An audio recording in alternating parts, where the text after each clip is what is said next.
welcome back to another episode of Xbox Infinite. I don't know why I'm doing all the pauses. Before we get into introductions and all that sort of stuff, it's been a massive week. I did want to read out Shooter's super chat. Good friend of the show. He's been having a bit of a rough time in hospital there, so send your love and thoughts his way. He says, with a $25 super chat, Shooter, thank you very, very much. You're an absolute legend of a man. I haven't been able to catch up with Shooter. I've been flat out at work, all console warring. So my bad, man. I'll reach out and we'll have a chat soon. Said, hey all, just wanted to catch up to thank everyone in this community of ours for the messages concerning my health. 5 weeks now in hospital this coming Thursday. Much love to you all. Yes, including Pete and Riskit. Love you all. Good luck, man. Yeah, man. Best of luck. Shooter's headed off to physio, so I just wanted to get that super chat read out so that he could hear us read it out. Moving on, we've got Hagi. Much love to Shooter. Much love. We got Hagi Channy back, man, and it's been a while, and we actually haven't really had much chats on Xbox parties recently, so I wanted to get you on because there's been so much happening, and there's so much happening this week. So welcome back to the show, man. How you doing? What's your week been like? What have you been up to? Yeah, well, digesting the news. It's been crazy, hasn't it? We get like this leak stuff from Microsoft, from the FTC stuff, and then suddenly Jim Ryan's leaving PlayStation. What the heck's going on there? And there's a hack for Sony. It just keeps going and going. Right? This has been an incredible month of just news and incredible games coming out. So yeah, what else, right? It's been nuts. Yeah, it's been a crazy one, and most of the time it's Xbox carrying the podcast, both PlayStation and Xbox, because all the news sort of comes out of that end. But this week it's been all about PlayStation. But we'll get to introductions. Infinite Umbra, welcome back, man. How's your week been? How's this show? What's been going on for you, bro? Oh, a bunch of things. The show was good yesterday. I kept it to 2 hours, by the way. Just to say, but Doesn't count. for whatever reason. OBS was acting up. Yes. Acknowledge me. No, for whatever reason, OBS was acting up a little bit, so it kind of disconnected here and there, but maybe for about 10 minutes, and after that, off and on. Then after that, it connected straight to green, and it was okay. But I don't know what the heck that was. Then I had a situation earlier, which Pete was helping me out with Discord, had me blocked. It's very odd. And but it was an issue with Cloudflare. They had a situation where their, I guess, servers went offline, and it affected a lot of people. Anyway, a lot of that is taken care of, so that's the good thing. We unfortunately had Bushido join in the audience there and here tonight, so there is that. Wow. But we do have everybody else here that can offset that, so I'm happy to have you all in the chat here beside Bushido. And thank you, Hargi, for joining us, brother. And also to Shooter, much love to you, brother. I actually gave you a shout out at the end of the show yesterday too, as well. So if you get a chance, check that out. It was nice. Although I didn't sing to you like I said I was going to sing at a point to give you a little shout out, special gift. I'll make sure to do it here for Riskit's enjoyment. I'm literally hovering over the mute right now. But I'm going to say I beat Starfield, by the way. I'm on New Game 2 now. And Nice. Enjoyed it, man. I will say though, I said it on the show yesterday, my overall did lower by 0.5, so it's at an 8.5 out of 10 for me. But still loved it.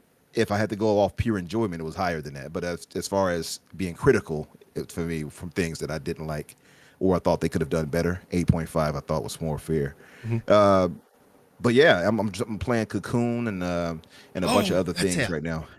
Yeah, you all should get that if you all haven't thought about it yet. Get Cocoon. Mm-hmm. Oh yeah, I absolutely will. That was one of the ones I think when they first showed it was at the Xbox, the famed Xbox sort of show. I think it was 2022. Something like that. Yeah, and it was supposed to come in that whole 12-month period. Another one. Jedi, welcome back. How's your week been? What have you been up to? What have you been playing? Haven't seen much of you. Yeah, crazy news. Jim Ryan leaving PlayStation, not showing up to see how his gas games turn out. I wonder if he was pushed aside, moved along. I have a feeling he was. Still playing Starfield, Absolutely love that game. Can't get enough of it. Yeah, I'm not doing what everyone else is doing and like beelining the story. I really wanted to get as much out of it, that game, as possible. There's too much coming out to want to finish it. I just bought the Resident Evil 4 Ada Wong DLC. I definitely need to get into that. I want to get back into Cyberpunk. But I just wanted to say hello to the alluring, the stunningly beautiful Holly. Yeah, that's That was unnecessary. Even I felt Yikes. uncomfortable. yeah, yeah. It was I was waiting for him to say gray monad. That would have been better. Blue, welcome back. Another crazy week. Crazy week in news. So it's been great for podcasting. How's your week been? What have you been up to? I don't see you on my off week, so because you keep different hours to me, obviously being over there. But I'll probably catch up, play some party animals this week. But how's your week been? What have you been up to? What's been going on? Hey, it's funny. I was just going to tell you, I've missed you being in parties this week, and it kind of sucks when you're at work. So how about you just don't do that for a while? That'd be cool. I'd love to know. It's been I would say probably just a wild 2023 altogether. Yeah. For gaming news, it's just all over the place all the time, and you never know what's going to happen. Mhm. So I don't know. I've been actually doing like real world things a lot this week, so I haven't played as much, but I've still been working on Starfield. And I went back and forth about what I was going to do, but I got a little bit of guidance from Cold about whether I should just mainline the story and then go back and finish the factions or not. So now I know what I'm going to do, but there's been a lot of aha moments that I've managed to stay away from on Twitter, which has been awesome for the story in that game. Other than that, I regret every minute I've played Party Animals with Pete because the man is just vicious. but we played with another guy last night. He was trying to help me out, and it didn't really work out that well. But don't play with Pete. That's my message right now. Party Animals. It's a great game. It's a lot of fun. It is so much fun. It is. It's very good. And I hope I hope it has legs and it continues on, because one problem that I do have with that game is it doesn't have any servers in Australia. So we've got to play on like I think Singaporean or Indonesian servers, and the ping is just sort of terrible for me over in the West. So I assume it's Singaporean because I'm hitting about 120 ping minimum. It's definitely Singapore. Yeah, 92 for me. Yeah. It reminds me of Fall Guys a lot, though. So I am a little worried about the longevity of it, but it's really cute and it's really fun. Yeah. Well, I think it'd be better if everyone got into a party and played it together. I think that's where the game shines. Yeah, absolutely. But I mean, still, even when we set up a custom game, it's still, minimum for me 120 ping, which is annoying. That annoys me. That doesn't. You're not including the world when you have servers not all over the world. Anyway, what have I been doing? In all fairness, Holly was on 250, I think, holds, so that just doesn't play very well. Yeah, that's right. Yeah. What have I been up to? I have been working and I have been playing Resident Evil 4's Ada Wong. I rolled credits on Starfield. I'm just going around sort of collecting up all the powers. I'm up to the last one, and hopefully you guys have played through to that point. So yeah, look, I give it an 8.5. Absolutely, there's it's a great game. Definitely got greatness there, and I think that'll improve over time. We know what Bethesda does with support towards their game, so I'm interested to see where they take it in the future. But I don't as well. People saying it's not generational. I mean, it's generational games got nothing to do with Metacritic. It's got to do with the legs that a game has. So we'll see what kind of legs it has going forward. Anyway, we got to jump into our first topic, which is Jim Ryan's quit PlayStation. And my first thoughts were,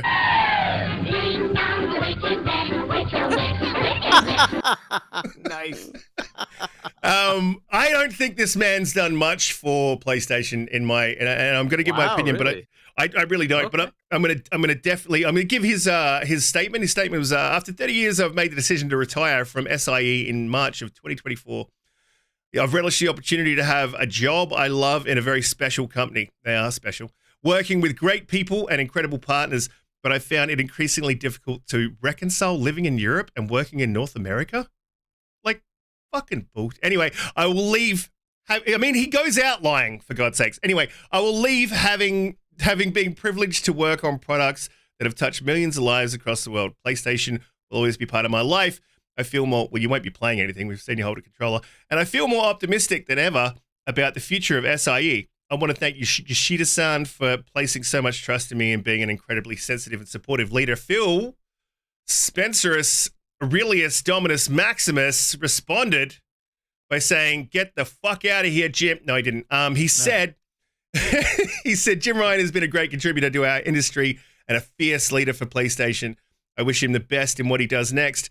Thank you for all you've done for the community over the last 30 years, Jimbo." Uncle Jim. I don't believe a word of it, frankly. This is my take on this, and then I'll obviously jump over to Hargeet, our guest, and we'll get some thoughts of the panel. So I don't think, well, first of all, I don't think Jim left willingly. And I don't think you've seen Jim's tenure yet. So I think what we've seen is basically the leftover sort of roadmap, set out plan, whatever you want to call it, from Sean Layden. I think that's what we've seen for the most part. When it comes to hardware and stuff like that, I think Jim's had a bit of a hand in that personally. But when it comes to games and the way that the platforms release cadence of games, that to me, that's 110% Sean Layden. And I think what we're going to see in the next 5 years is the hangover of Jim's tenure. And I don't think it looks good. I mean, I don't think you can be an honest PlayStation fan and look down the line at their announcements, look at their roadmap, look at their showcases recently, and think that that is good. The other thing I'll say is the reason that I think he's been, and I was having this argument online with Broken Games HD. He's a good friend of the show, of the Weapon Wheel podcast, but a PlayStation fan. And he is a great guy. A lot of respect for him. And he is a very respectful guy. So we had a bit of a conversation backwards and forwards. And he was quoting console sales and how that they're fairly on par with PlayStation 4. When you're running a massive company, a massive conglomerate like PlayStation, you're not looking to be on par with your previous generation. You're looking for growth. And I don't think they've really seen the growth that they wanted. When you couple that with the services, because when you look at SIE, it's not just console sales that rule the day. It's absolutely everything that goes into that company. So you're talking services, you're talking software, you're talking peripheral hardware. And I think, and there's obviously, we're talking memorabilia. We'll get into that. I think when you look at the business as a whole, it hasn't really grown in the way that Sony would have hoped for this generation. And if you look at the PlayStation to PlayStation 4, the growth from, I think, 2013 to 2016 was massive. Absolutely huge amount of growth. And then when you look at the PlayStation 4 to the PlayStation 5, I'm talking 3 years in for both, the growth really hasn't been there. They've done well. They've got good console sales. They're, again, on par with their previous generation. But that's not what you look for in a business. You're looking for growth. Your investors want growth. They want value for money on their dollar. That's sort of my thoughts, rough thoughts on this. I'll obviously jump back in with more, but I don't think that this is a planned retirement. I don't think he's leaving because he's he can't reconcile living in one country and working in another. I think it's absolute bullshit. So, Hargeet, what are your thoughts on this? Where do you think that this is an actual retirement, or do you think Jim's been dog walked out the door? Yeah, I would give it like a 5% chance that it's an actual retirement. Maybe it's a little higher than that, but there's no plan of succession. They're getting an interim CEO from Japan, not even from where Sony PlayStation is, and it's not a PlayStation person. It doesn't feel like this is a retirement. This seems like get out of here. But I could be wrong. The idea that it's about traveling back and forth for family, that's a bunch of crap, because he's the CEO of the company. He can decide whatever he wants. He could decide, I'm going to live in wherever the heck his family is, and just whatever. It doesn't matter, right? So I don't buy that for a second. But the fact that there's actually no succession plan, either he really is just getting the hell out and doesn't care about PlayStation, which I don't believe, or he's being walked out the door. It's got to be that, because why wouldn't you already be grooming your replacement, right? Mm-hmm. That's the normal plan. If I'm retiring, I know I'm gonna do it. I'm gonna be like, I'll give you a year and a half. We're gonna pick whoever's gonna take over, and then we're gonna walk through what we need to do to make that transition happen, right? If this is really just a retirement, then that's what you would see. If this just does not feel that way, right? Because they're getting somebody from outside of PlayStation to take over PlayStation, and it's from Japan. And when you're in a CEO of a company, you don't lay out plans 5 years in advance and sort of they would have an internal roadmap and then leave before you see any of that come to fruition. So that's, yeah, I mean, it maybe that is or isn't in the plan, but if you're actually doing a retirement like this, normally, as long as you're not being forced out, you would make sure you understand who's coming in to take over your vision, right? So I just don't. I mean, it's possible that this is just a retirement, but it just feels like it really isn't. This feels like somebody from Sony in Japan is like, we don't like where you're going, right? There are other things to look at as far as they've kind of withdrawn from Japan. They don't make anything in that country anymore. They are, losing in. I know they don't think they compete with Nintendo, but they are losing as far as sales to Nintendo in Japan. They're becoming less and less relevant, not as irrelevant as Microsoft in Japan, but it's a problem, right? Like they are a Japanese brand and they want to, be relevant in Japan, and that's been noticed by Japanese consumers, Huggy. Like you're Yeah, right, they it have is. heavily moved over to both PC, which is very unusual for Japan, but mostly Nintendo. yeah, and I think that's a pretty relevant point. I was just going to add to that is I think that that PlayStation's or Sony is a very traditional company, which I think is not good for them. I think they're quite rigid, and I think Jim would probably be taking this whole let's go day and date on PC. I think that what they did with PlayStation Plus was like a compromise where Jim and the leadership there were like back and forthing, and this is what they came to. I think Jim actually wanted to be a little bit more progressive because I think he can see where the industry is going, insofar as Xbox services and disruption to the industry that they've created. I think that Jim realized that they need to sort of start making moves in that area. Umbra, what do you? Well, but I had a lot more. But if you want to go on, No. Huggy, you jump in.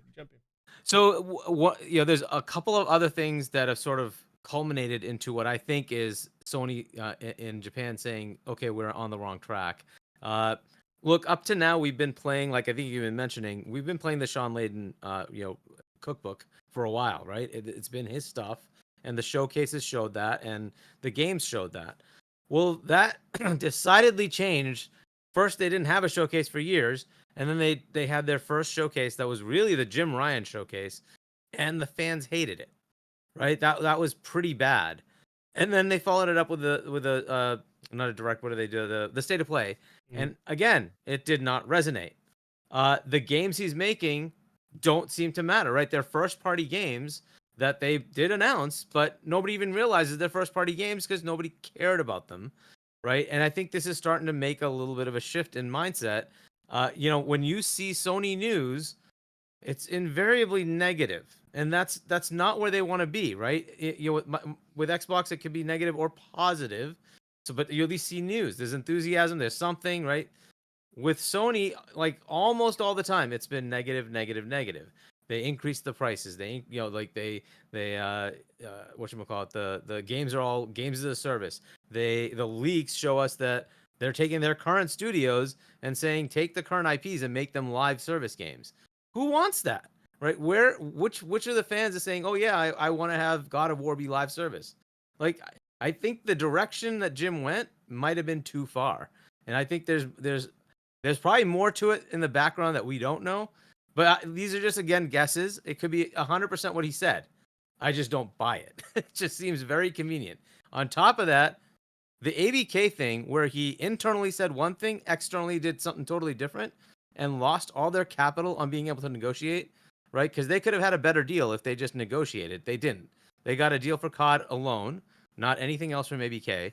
I don't know if that also went into it, right? And I don't know if they put themselves in any legal trouble by doing that. Hopefully not. But, there's got to be some level of respect, honor, and loss of honor when you do those kind of things, right? If you come out saying we're gonna die, but then internally it comes out, no, you're saying we don't think this is gonna be a problem at all, right? Like, is this really the way Sony wanted to come out? I don't know. So there might be just things like that. And again, Japan is a very different culture, and they might have taken this interestingly. I'll also point out there were some legal issues that came up when Microsoft went to our government and said, hey, you need to go talk to the Japan government. And I don't know where that ended up. I'll just leave it at that. But there's potential that might have also gone somewhere. Yeah, look, and agreed. And I will say that not just in so far as the culture and the honor thing, but from a completely business standpoint, through the entire ABK deal, I think you've seen, Xbox is playing chess, and when PlayStation got involved, they turned up for a game of checkers. So what was going to happen was always.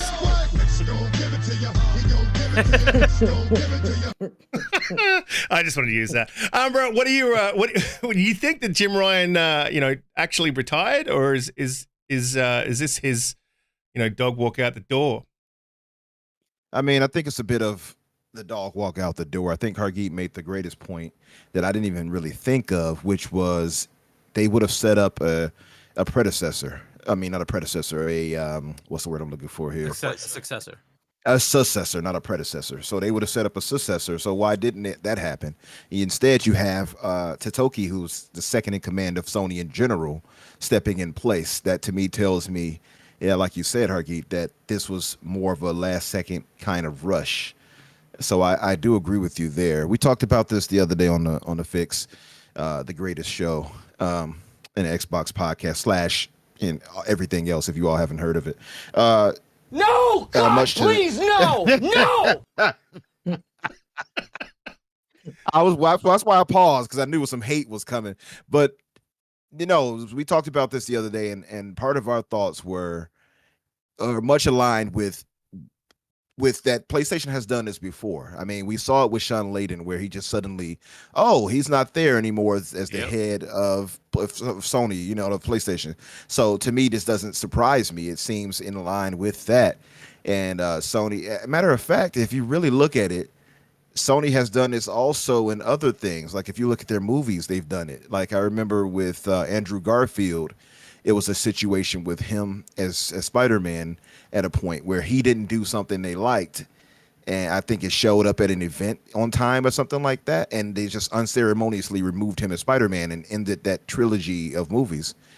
So that, like, it happens with Sony, they'll just cut ties. And so I think I wonder, at least, or I speculate, that it might have been, because we can't really say sales, right? We can't say, well, the sales weren't that good. I mean, they're outpacing Xbox 2-1 just about. So we can't really write that off.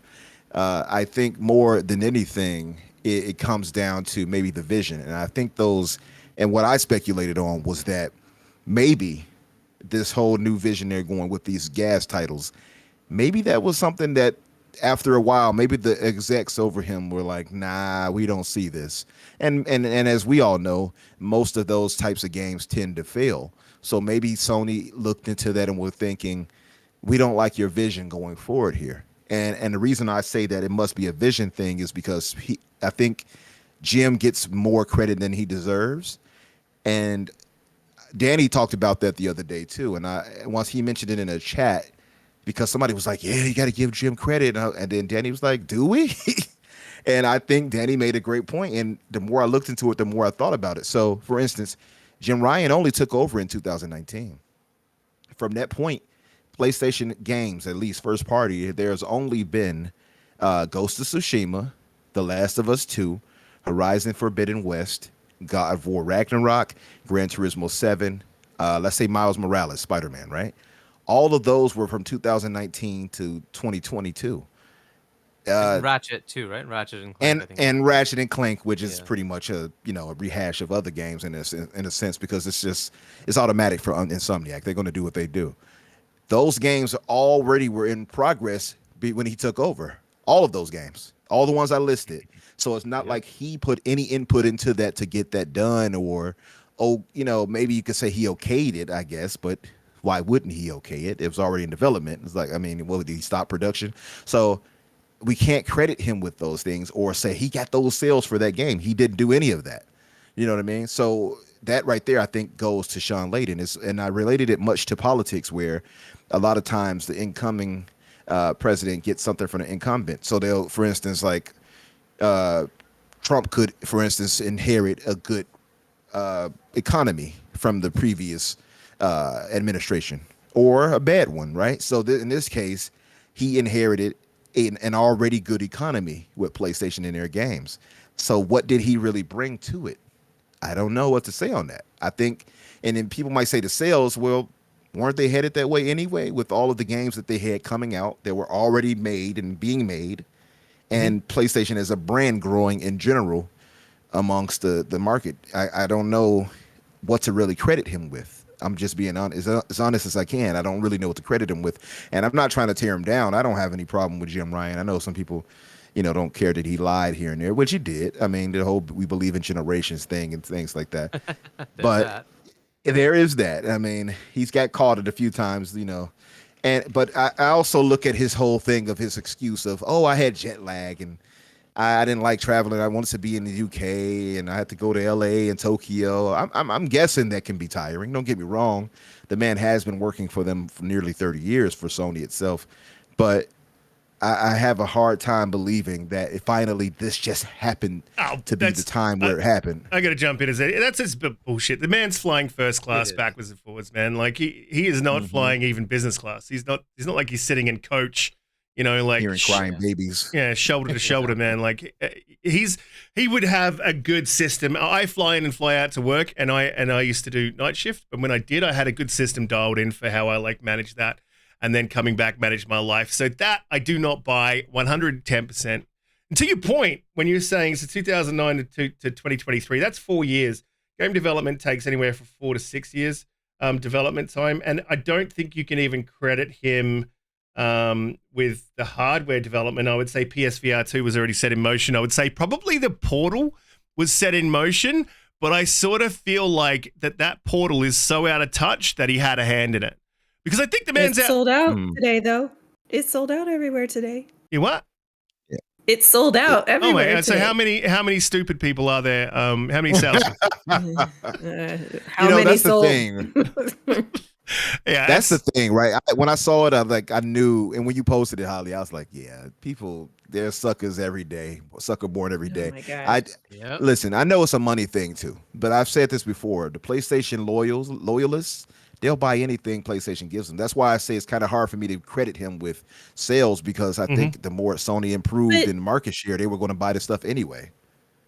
I kind of disagree with you on some of that stuff, though, Umbra. No.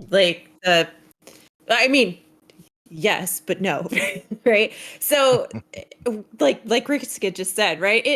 It's at least 4 to 6 years now on most modern games, right? So, I mean, look, a guy 53 years old that has that much ambition to be the CEO or, the head of a brand is not just going to say, I'm 53 and I'm good, right? Like, it's just usually, there's more drive there, right? And he's young. What's he gonna do, right? I mean, take his millions and go buy a yacht, I'm sure, but he's 55 though. I think he's the same age as Phil. I think he's 50. I thought he was 53. Well, okay. Either way, right? That's probably still kind of young. 2 years.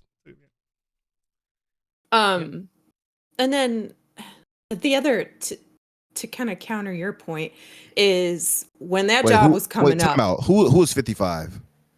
Jim Ryan and Phil are both the same age. No, Jim Ryan is 63. No, he's born in 1968.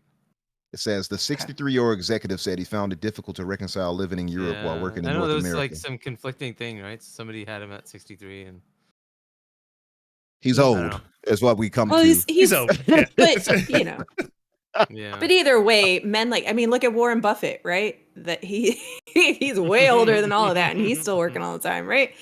So it's not likely that he's just decided I'm going to sit at home and raise my kids and take them back and forth in school and do read. And that's going to be my daily life, right? It's probably not true. And then the other point is you don't know what happened when that job was becoming available and how he pitched himself as the man for that job, right? It's usually when there's a new leader brought in, there's usually a time for shakeup. And depending on what the board or the head company is looking for, they're either looking for somebody to drastically change things or somebody to be the face of what they're looking for in that moment, right? So you don't know. Maybe he came in and he pitched, I see a future where Sony needs to pivot to games as a service, right? We need to do more microtransactions. We need to do, other things besides what we've been doing. We're wildly successful at that, but that's not where the market is anymore. So they may have said yes, right? But it takes a long time to get there. Any company, especially companies these sizes, are like turning the Titanic, right? It's not something that you just do overnight. Plus, they had significant amount of things in development, and then COVID hit, right? So all of these things would have delayed a lot of the things that you would have seen him directly be the responsible actor for, right? So I don't know that we've actually seen, I would agree, probably the Portal is something that they could have whipped up in that amount of time. But I feel like a lot of that stuff we haven't even seen. We just see what his vision was, right?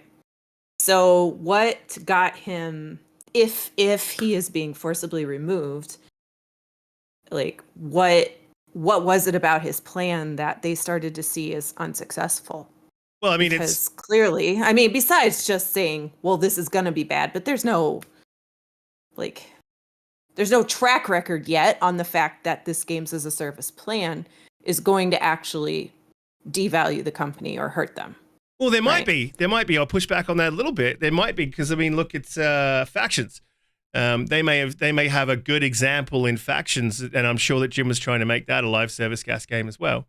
But it was probably a disaster, right? And then they brought Bungie on board, and now they're trying to revitalize it. Well, exactly, and it's probably a disaster, and the leadership seeing that. Then you couple that with, and again, I will say, a lot of these guys online will point to sales. And again, to Umbra's point, to your point, I completely agree. You can't credit him with the sales. And on top of that, usually at this point in time, in 2016, when the PlayStation 4 started announcing its slate of first-party games, you saw a huge uptick in sales between 2013 and 2016.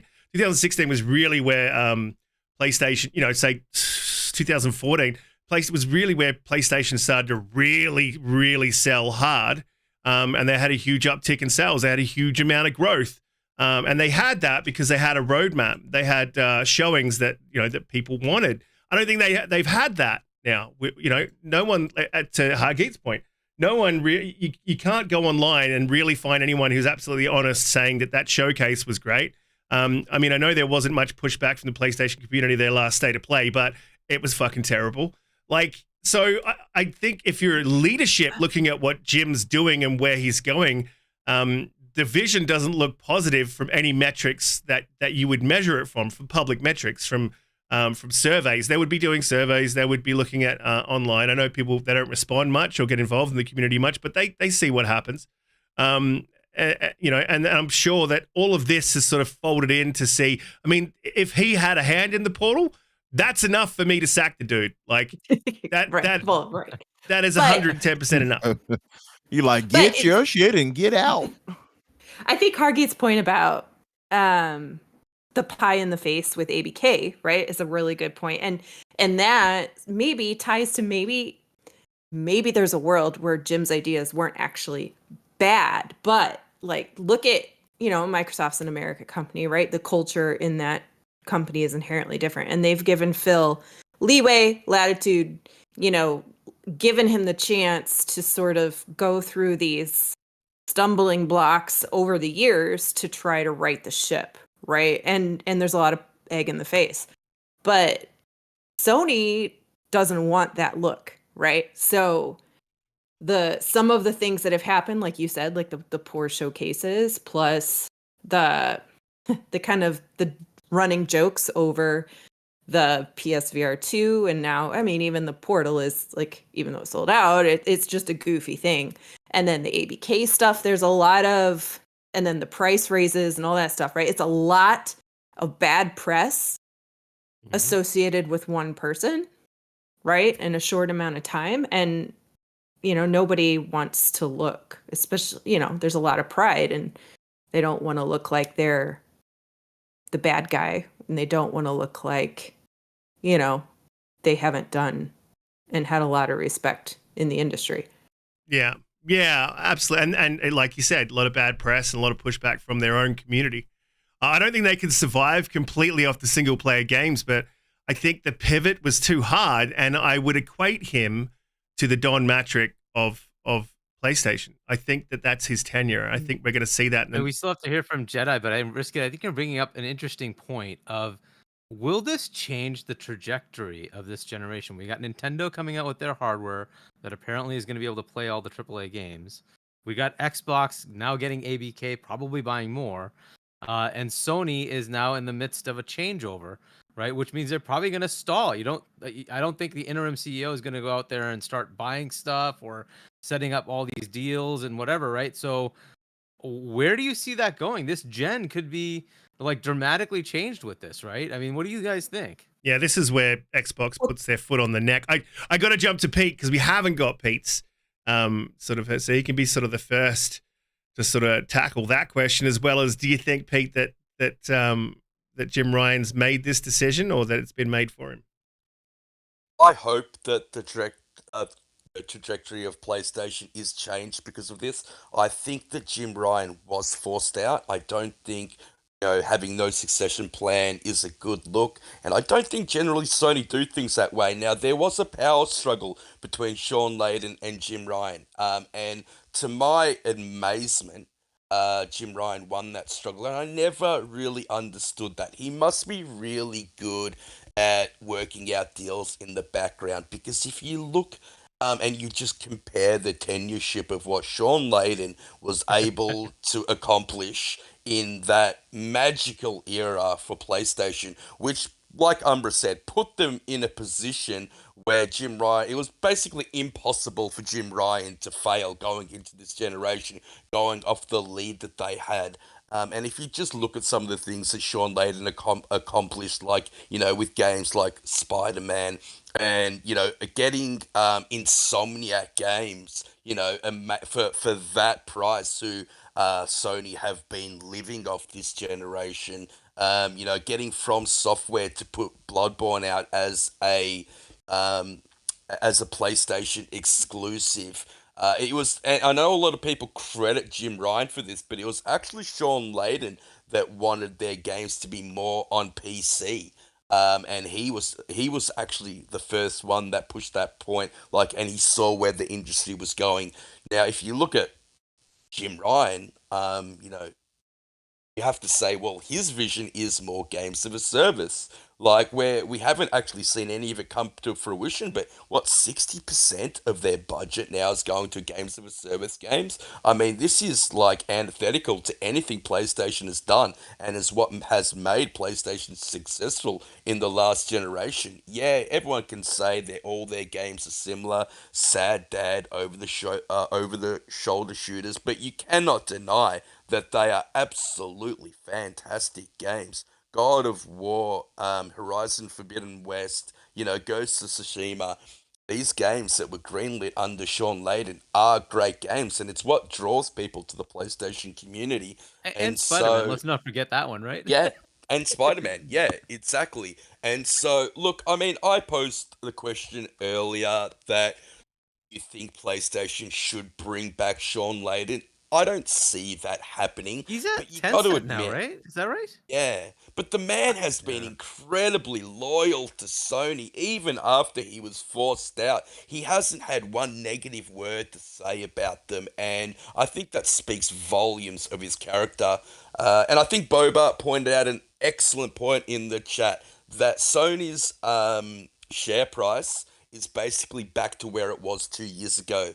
So that's just not a good look for investors. I think you also have to take into account that it was Jim Ryan that is pushing PlayStation out of Japan. They moved their headquarters to the United States. I don't think that was a good move. I don't think people in Japan, very nationalistic people, really enjoyed that. You can see the fallout from that has been quite severe in this country. And so if you put it all together, I think it's the right move for them, to move forward and move away from Jim Ryan. And that's my 2 cents anyway. Yeah. So one thing you mentioned is interesting. That vying for a spot, I bet you like Jim Ryan came in with charts, right, and said, "This is what we can make if we do these things." And Sean's like, I'm gonna make these games, and I think the games will just speak for themselves. And that didn't resonate. I bet you it was something like that because Sean was all about the games. He just wanted more games, right? And he's I gonna think go Sean make 4K was, games. yeah. I think he was a better representation for PlayStation. Honestly, I think. Yeah. You can see like even the diversity, like they've been sorely lacking in it. I mean, we've all complained about it. I mean, there's so many games and IP that Sony doesn't even use anymore. Jack and Dexter is one that's beloved to me. Yep. I would love to see that return, but they don't have Naughty Dog working on that. You have what my nephews love, which is Sly Cooper.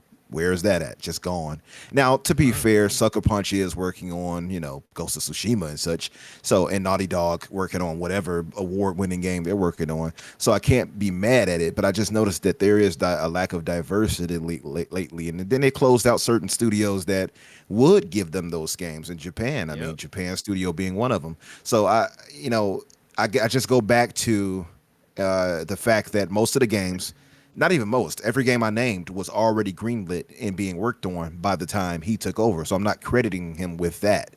I think that's more than fair for me to say that that's not under his tenure. They just released under him. So I have a hard time figuring out exactly what to credit him with. And I know Risk was joking rather, but yeah, the Portal is about the only thing I can say. Yeah, he did that and gas titles, you know what I mean? So I don't know. And who knows what happens behind the scenes, right? We can't say, oh, this is why they let him go, or this is why this happened, or this is why he retired. And I'm using air quotes. I don't know. I just think if we're speculating, which is fair to do and fine to do, I think they didn't care for his vision. And maybe, because the thought of him just, I'm just jet lagged and I don't like traveling, without you having someone to take over your spot, like you pointed out earlier, Hargeet, that doesn't make sense to me. So I agree with that.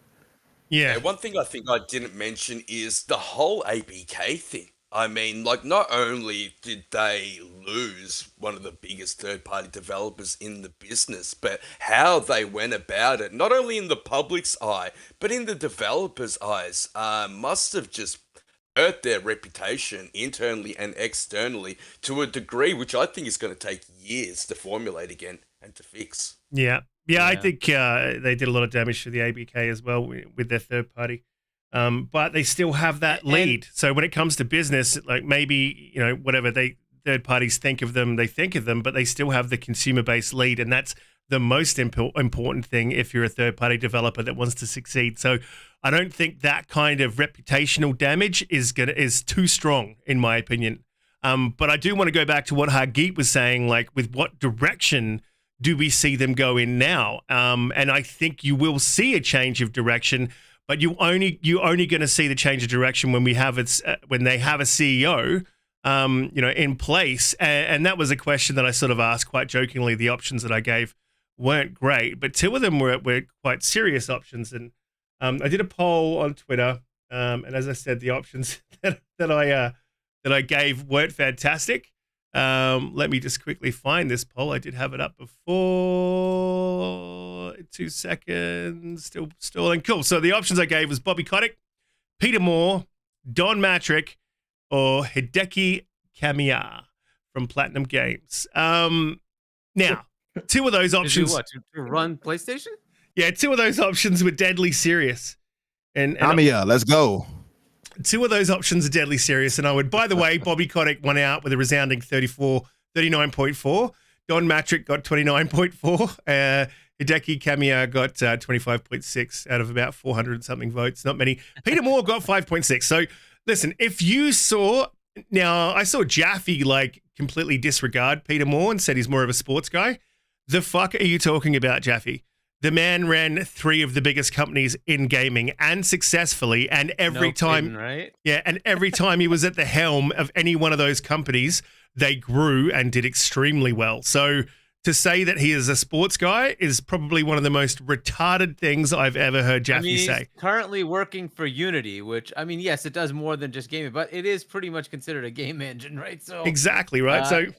Look, but just let me throw in here is Peter Moore would be a perfect choice. And if I was PlayStation, I'd be headhunting him because he's sort of at the point now where he's just sort of got his... He would take it on? I don't know. Be so hilarious, dude. It would be. He would be the most hated man in Xbox, like, immediately. But, and here's the other choice that concerns me. If they're smart and they go after someone who can build, and he may be, all kinds of an asshole. But when it comes to business, Bobby Kotick is one of the best in the business. He grew ABK to what from bankruptcy to what it is today. So regardless of his scruples, the man can run a business, and I don't think PlayStation really cares about scruples, to be fair. So I was curious to see, what do you think, Huggy? And I want to go to the panel as well, and feel free to jump in with your suggestions, because there's a lot of people out there. Some people are saying Herman Holst, and some people are saying Don Metric. So like, what are your thoughts? Who do you think is probably the right guy for the job? Who's available in the business? Who could slip in and who could take PlayStation in the direction that it needs to go? It can't stick to single player games. Like, they can't stick to what they've done. They can produce those as well as shifting into, they have to shift into services at this point. They have to meet the market where it is. And that's absolutely where the market is headed.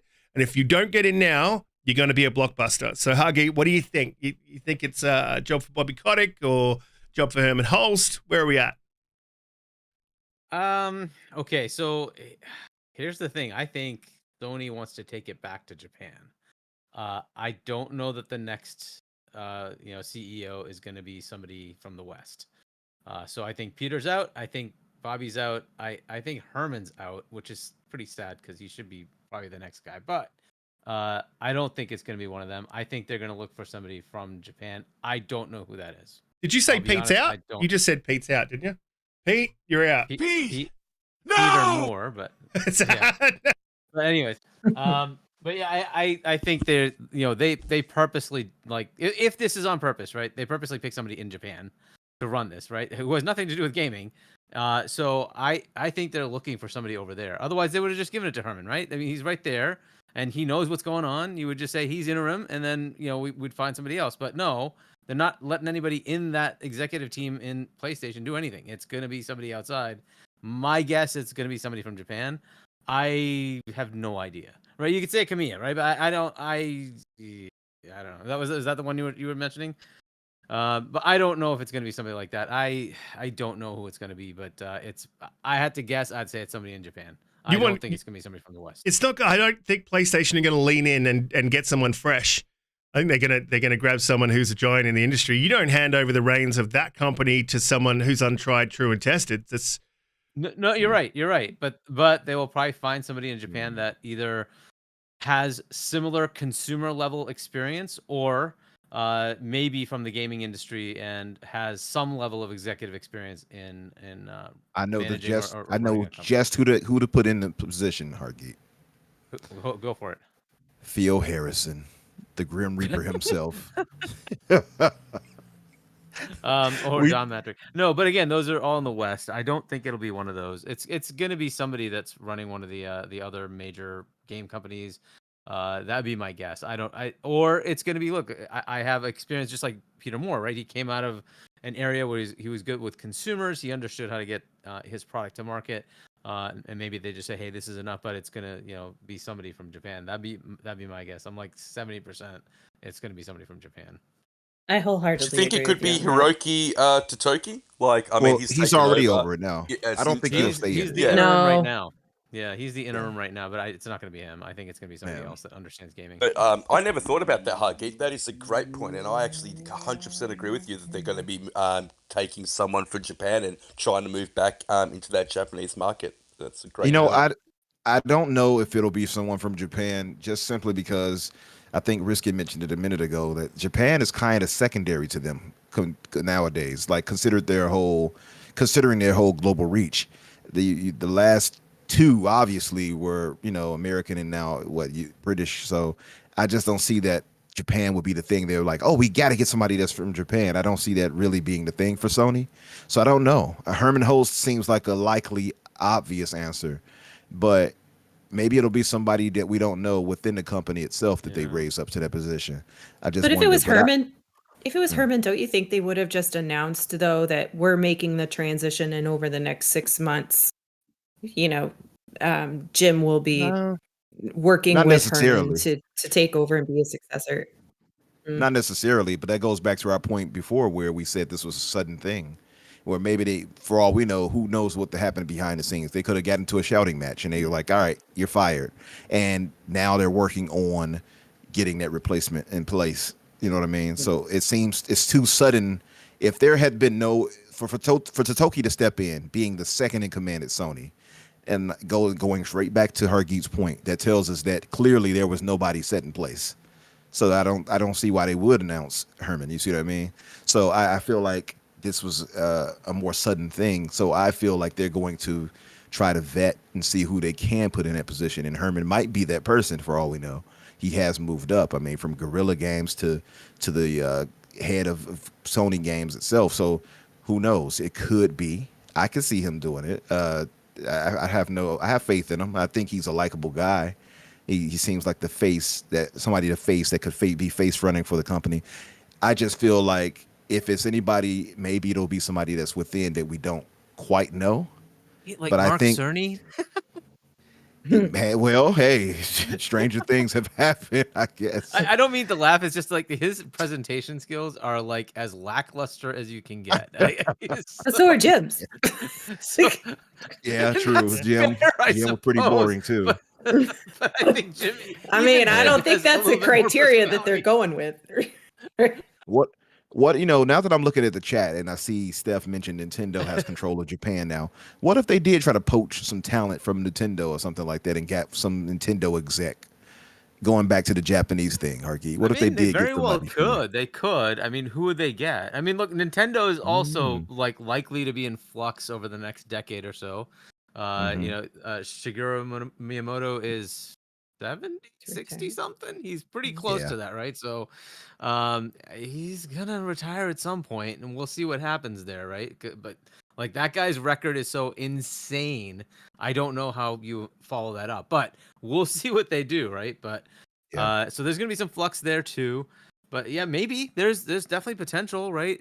Again, I don't know. We'll find out what they do, but I think it's gonna be somebody from Japan that's in gaming that knows can do executive level stuff. I very much agree with Blue on the Herman Holst point, though. I have to say, I mean, if you were going to emergency drag him in, if they had even just the inkling of the guy could do it, then they would probably throw him in. Blue, you were going to say?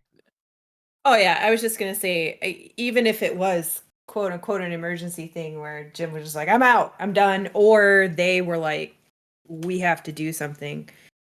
If they had all thought Herman was gonna, they would still prep, right? It's not like you just make a statement like that without thinking through all of these conversations that are being had.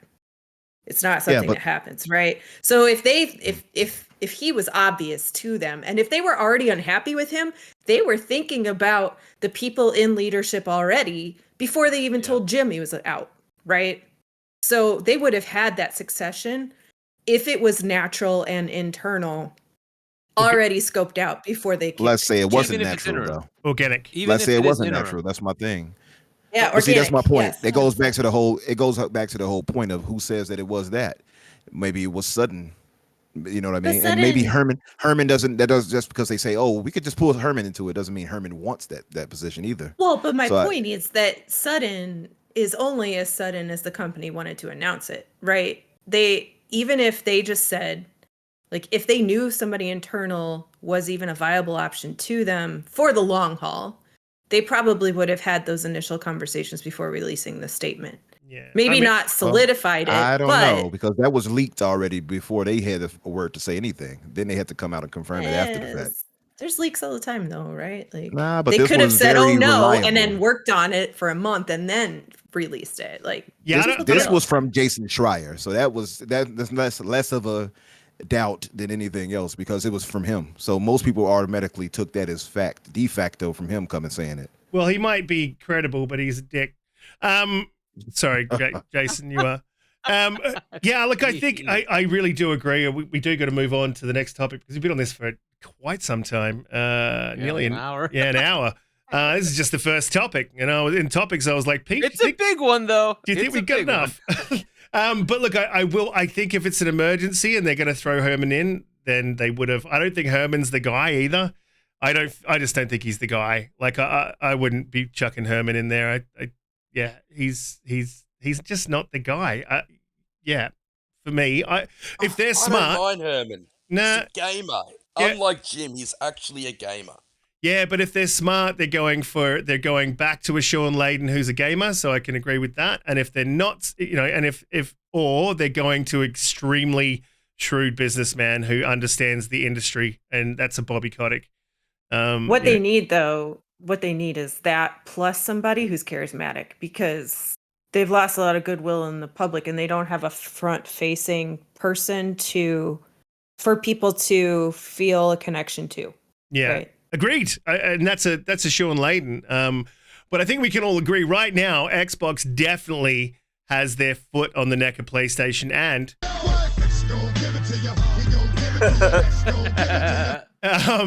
Look, I gotta get these super chats. We'll move on to the next topic. So, Drawn TJ with the $2 super chat. He said, "Bye, Jimbo. You fucked around and found out. Fucked around with Phil and found out." He didn't say fucked around, but I'm gonna say it. He messed with Phil and found out. Peter, Drawn TJ again with another $2 super chat. Thank you, Drawn. You're a champion. He says Peter Moore should take over Activision. That would be interesting. I'd love to see Pete come back to Xbox. Yeah. But if he goes to PlayStation.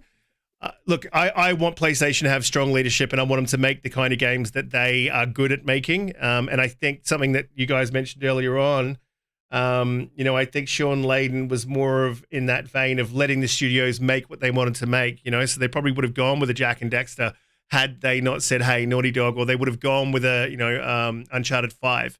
But I'm pretty sure Sean would have gone, well, look, what do you got? What's your vision? Pitch it and let's go. So I think that is still needed. I think you need to do that with creatives, and I don't think they are. I don't think Jim was doing that, and I think Jim is a Don Matrix. Jax82 with the $4.99 super chat. He says, anybody had a problem with the PS5 DualSense controller having a mind of its own? Twice this has happened to me. Have you tried blowing on the controller?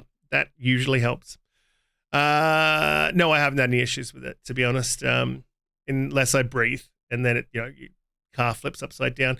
Silent Cypher with the $2 super chat. He says, Jim Ryan looks like he's 11. That is all. I always thought he was about 11-7, but I can see that. Alvin with the $2 super chat. He said, Jim saw a dead koi fish on his pillow and dipped. Oh, wow. If you could just picture that as like that famous Godfather scene with the horse head in the bed. Dead koi fish. That's hilarious. Good call. Love it. Gonna scroll back up to the next topic, which is again, and I think this has a lot to do with it. Now I don't want to sit on PlayStation for too long, but we are gonna. They were hacked. 77 million accounts have been compromised, including my own. And this sort of harkens back to 2011 when they got hacked and they were down for, I think it was 24, 28 days. The good part of a month, their whole service was down. So it seems that they are not as, they haven't fixed the problem as well as you may think they have. So that was a bit crazy. Sorry, I don't think that's the case for this hack. I think they were mentioning that was the case for the last hack. 77 million accounts compromised. I might have misread it, but I'm pretty sure it was huge. Blah, blah, blah, blah, blah. Look, we'll keep moving into something else that's very weird happening in the background. Very strange. Is that PlayStation orders partners to destroy all memorabilia. This is a bit of a long read, but I am going to read it just so that you guys in the chat there And thank you for supporting us. Please hit the like button, share us out, and subscribe if you're new. It is a bit of a long read, but you sort of need to hear this to understand it. This is an open letter to Sony from the PlayStation collecting community from a company that handles memorabilia for PlayStation. Said on this, the Last of Us Day, we regret to inform you that you and the Sony PlayStation collecting community that Sony has told us to destroy all of our Sony PlayStation merchandise, including in-stock items. So Last of Us Part 2, God of War, all those sorts of statues, busts, everything. Items that are ready to ship to you, items in production and items in development and ready to launch. So you're talking Bloodborne, Ratchet & Clank. Yes, this also includes destroying items you have paid for and are waiting to ship to you. All of our other items are fine and are not affected by Sony PlayStation's decision. We have worked with Sony PlayStation for more than 10 years to bring you some of the best video game collectibles and have been trying hard to get them to change their mind. They know you have paid your hard-earned money for items that are ready to ship to you or that are in production, but unfortunately, after doing all that we can, they have told us not to ship your orders to you. Yes, this is Sony PlayStation's decision, not ours.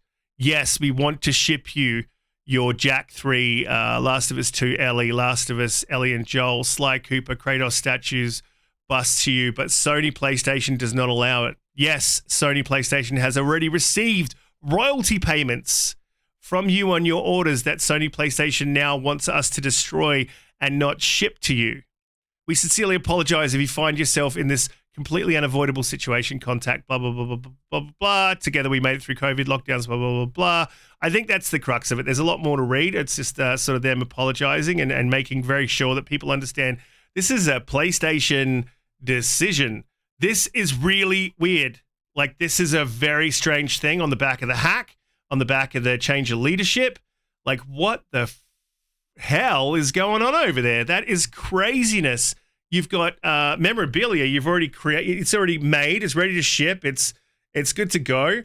And they've cancelled all orders, especially for the things that you've paid for. You could at least ship the stuff that that you've already sort of paid for and it has been made and is good to go. This is weird. Look, this one I can't get my head around. I couldn't understand why you would do this. What would be the crux of this? This is like a close of business type thing that may happen. So I can't get my head around. It doesn't make any sense. You know, the fact that they've already received royalties for it and people have already paid for this stuff. So why isn't it being sent out? Huggy, what do you think's going on here? I wanted to get your point of view on this because it's just flat out weird, man.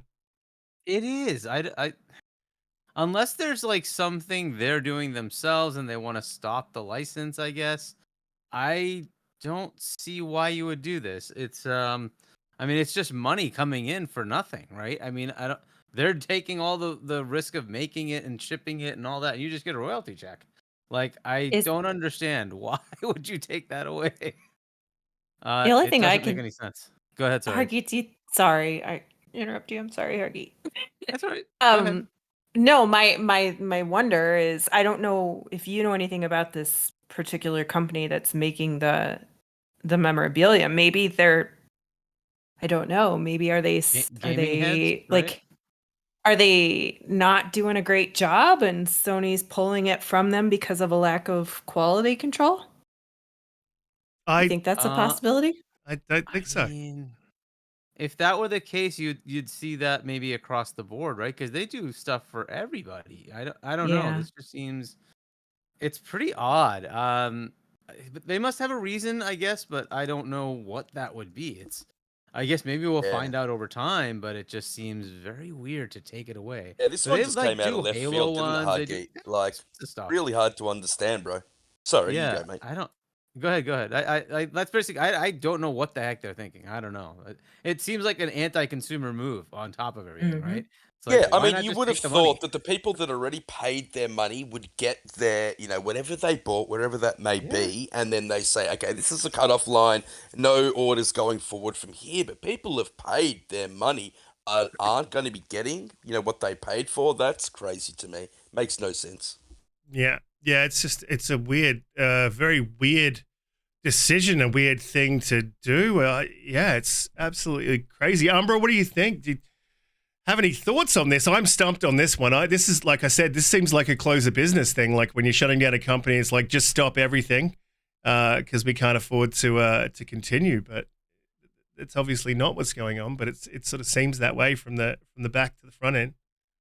From my understanding, what's the head of Naughty Dog? Hargeet, I forgot his name right now. Oh, Neil Druckmann. Neil Druckmann was upset that the toy model they made of Abby didn't have enough veins popping out in her bicep. So they told them that's enough and to shut down production. So from my understanding, that's what I was told through my You're sources. joking, but I wouldn't be surprised. He seems vain enough to that this seems kind of plausible, right? You know, Smug is real. yeah, for sure. I mean, the man is talented, but definitely smug. But I don't know. I thank you, thank you. I'm here every Friday, folks. Yeah, I don't know what the case is, Risk. Honestly, I think on that situation, and I'm not a collector when it comes to that type of stuff. I try not to really delve into that world when it comes to this. I just think it looks more weird because of how sudden it was. It's the same thing with the Jim Ryan thing. It's just a sudden, like, oh, stop all production of this, right? You did not to release anything else, destroy whatever. It just seems really sudden. But I feel like if Sony has this to say, then maybe this company must have done something that violated their contract. That's the only reasonable thing I can come to in trying to be fair. Take. Yeah, and trying to be fair with Sony, because I just don't know. I'm sorry. Go ahead, Holly. No, I'm sorry. Being rude tonight. Hot take. Sony's next acquisition is actually a memorabilia company. It's just going to transfer it over. Hey, you never know. Well, that's the only thing that makes sense, right? Is that they're going to do it themselves. Yeah. I just don't get it, though. Yeah, it does make sense. Yeah, I don't get it either. Yeah, it's weird. Just a weird. Yeah, I don't really get it. I know it comes off as scummy to a lot of people reading the replies and things like that. I just don't quite get it. And it's funny I say that, and I'm looking at their letters they posted, their open letter, and it does mention The Last of Us, Ellie, and Joel, and all of that in it. So it would be funny if they had something to do with it. Yeah, I don't know quite what this is, honestly. I don't know how to give this a real answer. The only thing I can do is speculate and put on them a tinfoil hat. But maybe this company, because there are other companies that Microsoft or whomever works with on the side, and maybe they had a contract violation and they said, you know what, we're canceling this with you all. You're not to release anything else of our product. Maybe that was the case. You know what I mean? Who knows? Mm-hmm. That's the only thing I can think of. And I relate that only because I think of the WWE, for instance, who had an issue with their trading card company who they were using for years. And they put a cease desist on them recently. And basically, they said it was a violation of a contract. I forgot the name of it exactly, but they stopped them dead in their tracks too. So this seems kind of similar. And the bigger problem is, again, we can only speculate because Sony doesn't really speak on rumors like that. We're so used to getting leaks and things from Microsoft and news that we expect it too from Sony's side. We just don't get it. So I don't know, honestly. I just know that a lot of people seem upset about it. I can't relate, again, because I don't really buy memorabilia like that. Mm-hmm. Yeah, well, look, yeah, I do get the occasional thing. I don't get a lot. Like I'm probably going to get that Space Marines 2 memorabilia, but yeah, it's just really weird. It's a tough one to sort of speculate on, but I think what you said, Blue, sort of makes sense. They're going to start doing it themselves, so cease and desist. That's a weird move for them to do. We'll jump on to the next topic, but before we do, guys, please hit the like button. If you are new here, feel free to subscribe. We go live 8 p.m. every Friday EST. If you're in America, if you are in the east of Australia, it's 10 a.m. and in the west, it is 8 a.m. And we did have someone from the west in here at the very beginning of the show, but he's at the Speedway because we're all bogans over here. I don't know if you guys know what bogans are, but anyway. So the FTC has... these guys just won't go away. So I'll try to cover this, and I'm sure that Hargeet will correct me if I've got this wrong, but they're still going through the appeals process in the federal court at the moment, appealing the previous hearings that we've heard, and now they've dropped something onto their calendar, which is taking it back to their own court, I believe, where they're going to try to prosecute it there. And then again, if they win in that court, then it goes back to federal court. This is absolute stupidity, and they're basically, by the time they get to that point, I think the appeal in the appellate court is going to be December 6th. So by the time that they get to this prosecutor, we could be talking mid next year, end of next year, and the deal will have already closed. So they're talking a rollback of the company, which is just. These guys just will not go away. So when we were talking earlier about who was going to take over PlayStation, maybe it'll be Lina Khan. I don't know. But Geek, this has got zero chance. This has got zero chance. They are just burning up taxpayer money, like by the millions. Like what are they doing? Geek, I mean, so like even if this went through the administrative process, it would then have to go to federal court. By that time, it would likely be a new administration, and Lina would probably not be there, and probably just stop anyway. But look, they've already lost in a federal court. They could have more compelling arguments, I suppose. But once you've gotten the EU, you've gotten the CMA, it's like, what really are you coming up with that's going to be substantially different that hasn't already been resolved, right? And you kind of saw how it went with the current federal court. She basically just didn't believe anything they were saying. There was like nothing there. There's no substance, right? So unfortunately for them, it's a losing case. But because of optics, they're just gonna keep going. And again, the entire purpose of this, she does not care how much money she wastes. She does not. She just will always go against anything that big tech does. That's all it is, right? So she will just keep going. Normally at this point, once you've lost in federal court, you just stop because there's no point. You're not gonna win, right? So there's precedent over like 100 years where if a federal judge has said no, even in an injunction, they're like, we're not overturning that. There's unless you can come up with substantially different reasons, we're not overturning it, right? And there's really nothing there. The only thing they had left was cloud, and that just got shunted off to Ubisoft. So there's nothing left. They don't even have the cloud anymore. So what else do you want, right? So it is such a waste of time. But it's going to happen. They're going to go through the stupid process. I think the administrative law judge is just going to say, this is stupid. Why are we even here? And he's also going to say, you don't have a case.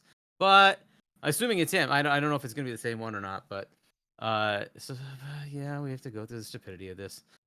I don't know how long this is going to last. That the judge would do that, Hargeet. But I mean, after receiving a public scolding and a decrease in funding, they're still going after this case. Yes. Baffling to me. Yes. Doesn't make any sense. And optics aside, Hargeet, this is just, I don't know. It's a step too far for me.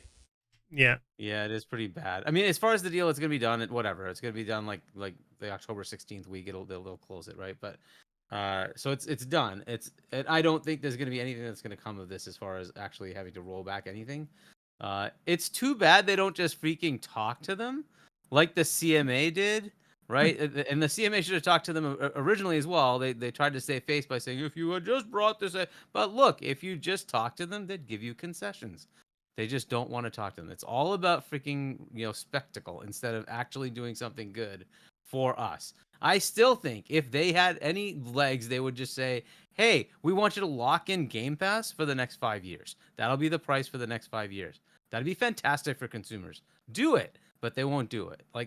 They're just doing the spectacle instead. They could still today go talk to them, get the stupid thing done, and say we're good to go. But no, they're just wasting our time and money. This has absolutely nothing to do with Microsoft buying Activision. Yeah, nothing whatsoever. This politics. week they filed that lawsuit against Amazon and then announced that they were doing this. So they just basically said, I don't care what the consumers are actually saying. I don't care that we got scolded in Congress. I hate big business, and that's it. That is my mission. That's my motto. I'm going to do something until I get one winner. And that's it, right? It's just plus they're fighting Google and Epic, right? Yeah. Yeah. So it's just...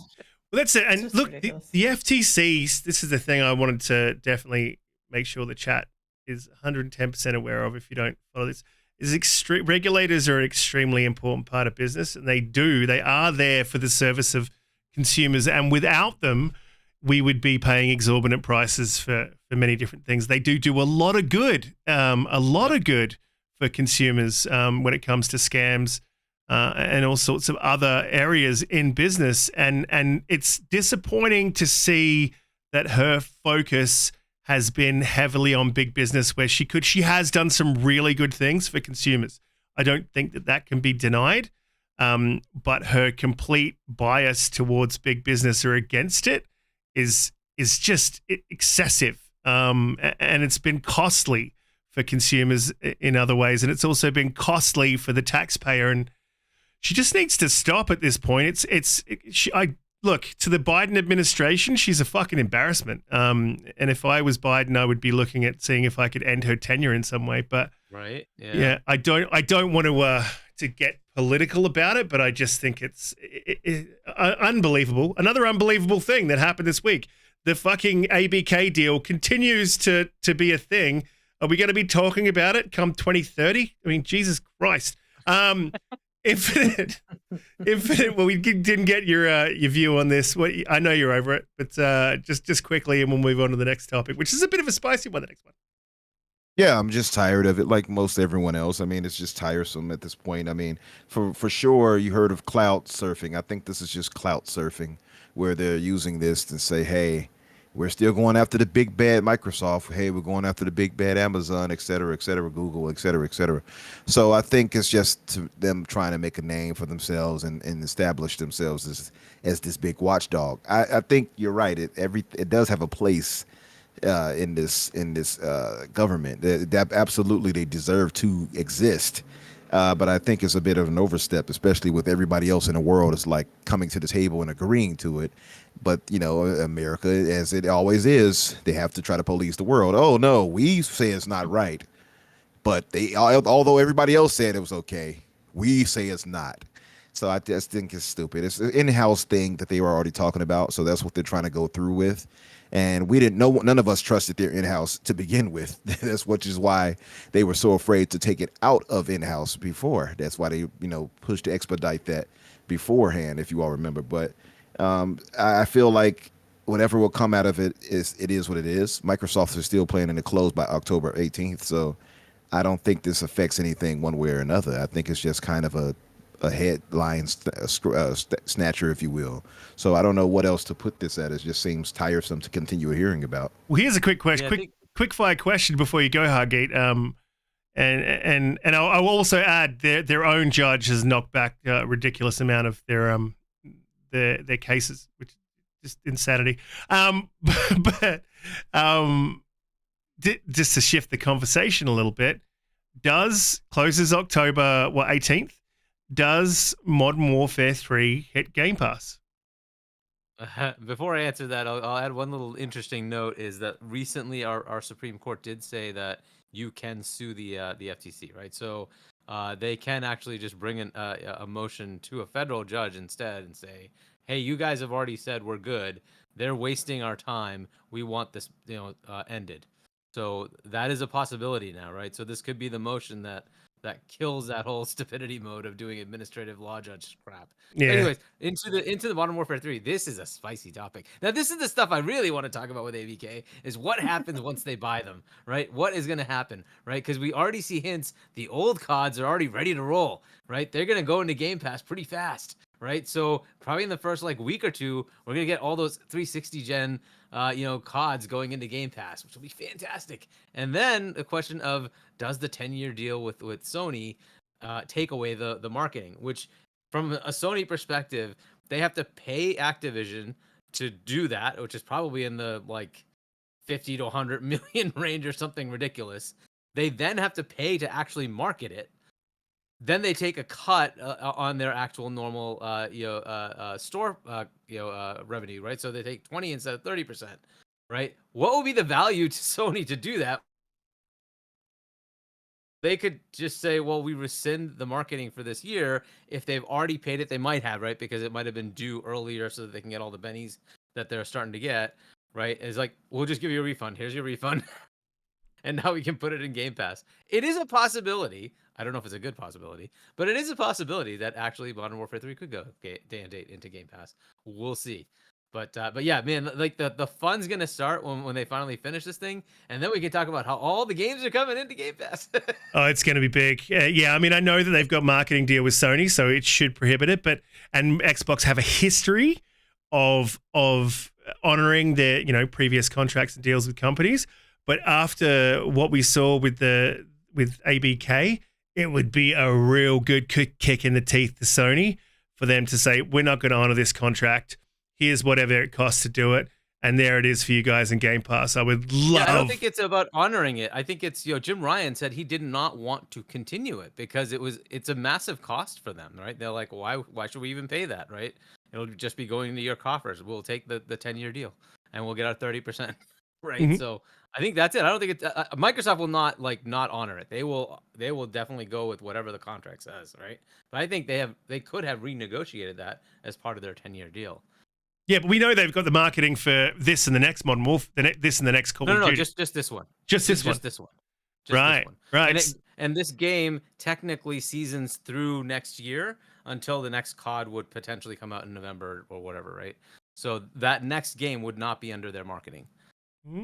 But does this one, Blue, go in? Does Microsoft honor their contracts?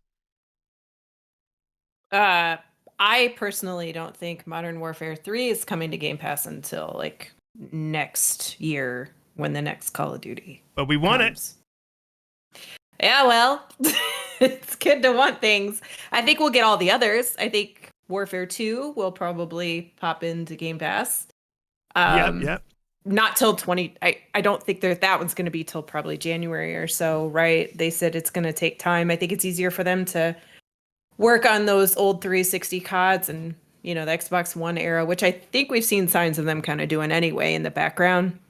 Yeah. But I don't think Warfare 3 will come till October, November next year. All right, Dream Killer. Okay. JediKnightPete, what do you reckon it's Modern Warfare 3 day and date? No, absolutely no chance. Another Dream Killer? Yep. I just can't see that happening, and it'll kill a lot of money that they're going to want to make. And I don't think they've got enough time to market it. Maybe if they had more time to market it, because how many people outside of the hardcore actually know that the acquisition's gone through and that Xbox now own Call of Duty? I would love them to go full ball in marketing it. That Call of Duty is now free on Game Pass. How many people will flock to Game Pass simply because of that? And I just don't think they have the time to do that at the moment. And I think Phil said that, putting games in Game Pass actually isn't that easy. It takes a little bit of time. And so I think he was kind of laying the groundwork to say hold on, guys, it's going to take a little bit longer. So I would say a couple of things to that, right? So they know this is happening. They know it's happening in October, which is a month ahead of the release.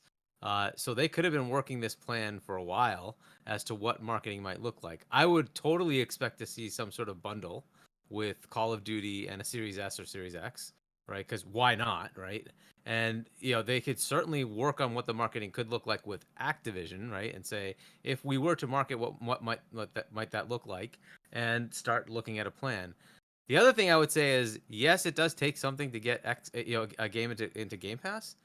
But for $70 billion, I think they will move mountains to make sure they can get this game into Game Pass day and date. Yeah. I have a slight a slight tinfoil thought to that. I wonder if maybe they're feigning the thought that they can't really add it that quickly because of the money that Call of Duty brings in. So maybe they want the sales to hit before they add it to the Game Pass. You know what I mean? At least that's what I would be slick and try to do. Like, maybe we can get these on the front end and on the back end, bring it to Game Pass later and say, hey, we can get those subs later too with this by saying, hey, you can get it in Game Pass now.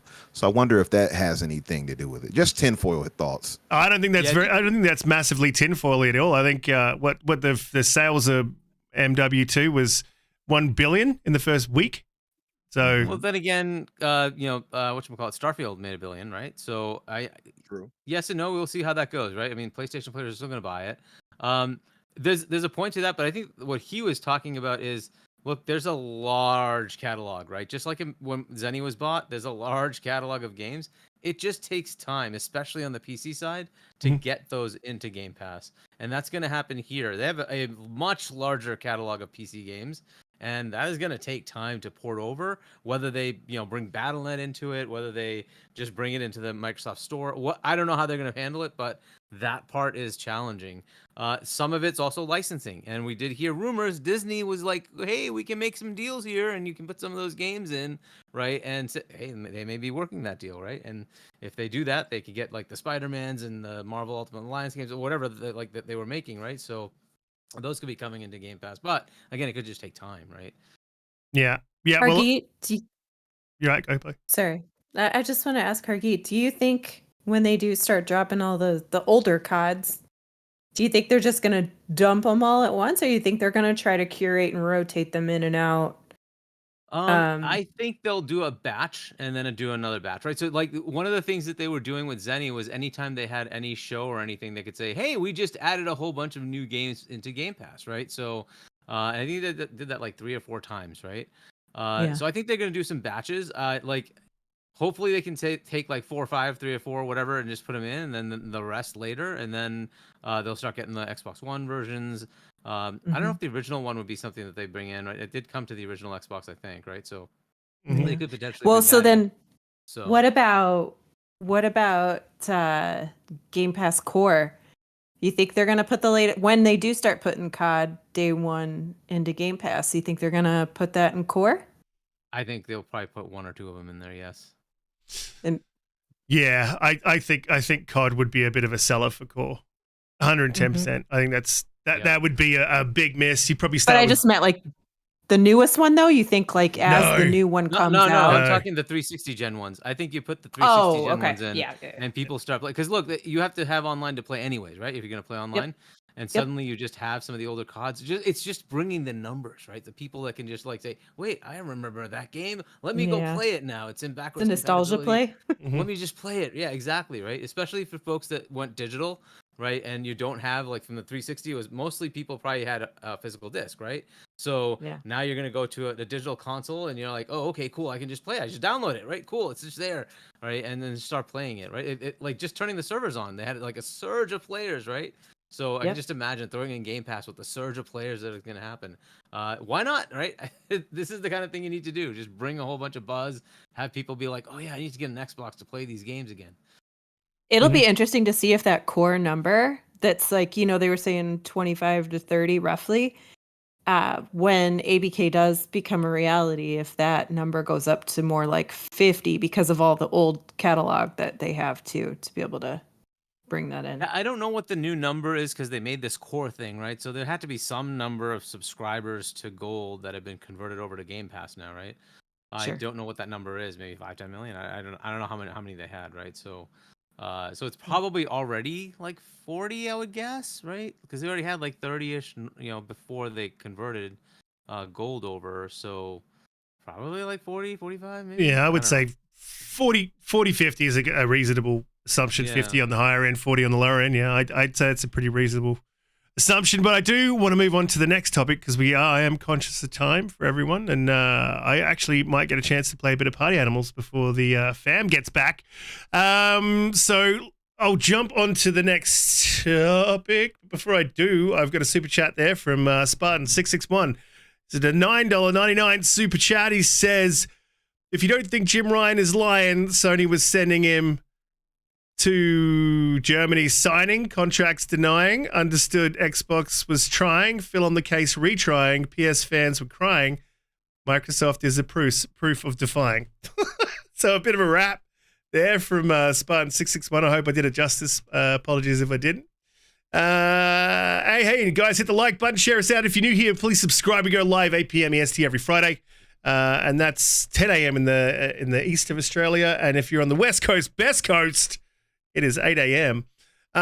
So look, Phil dropped a bit of an insight into the gaming industry through all those leaks, and we didn't actually read it out on the show or have a discussion about it. And I haven't seen it talked about much, but it also feeds into what Capcom was saying at the Tokyo show, and I do want to jump into that. So I'll just read out Phil's take on AAA publishers, and then we'll jump up into Capcom's saying that the cost of games is probably going to rise. They're saying that the cost of building a game is just getting exponentially larger, and Sean Layden agreed. And so we believe, I think, here on the panel, and I'm certain that Hargeet thinks the same, is that prices are definitely due to rise and going to rise again.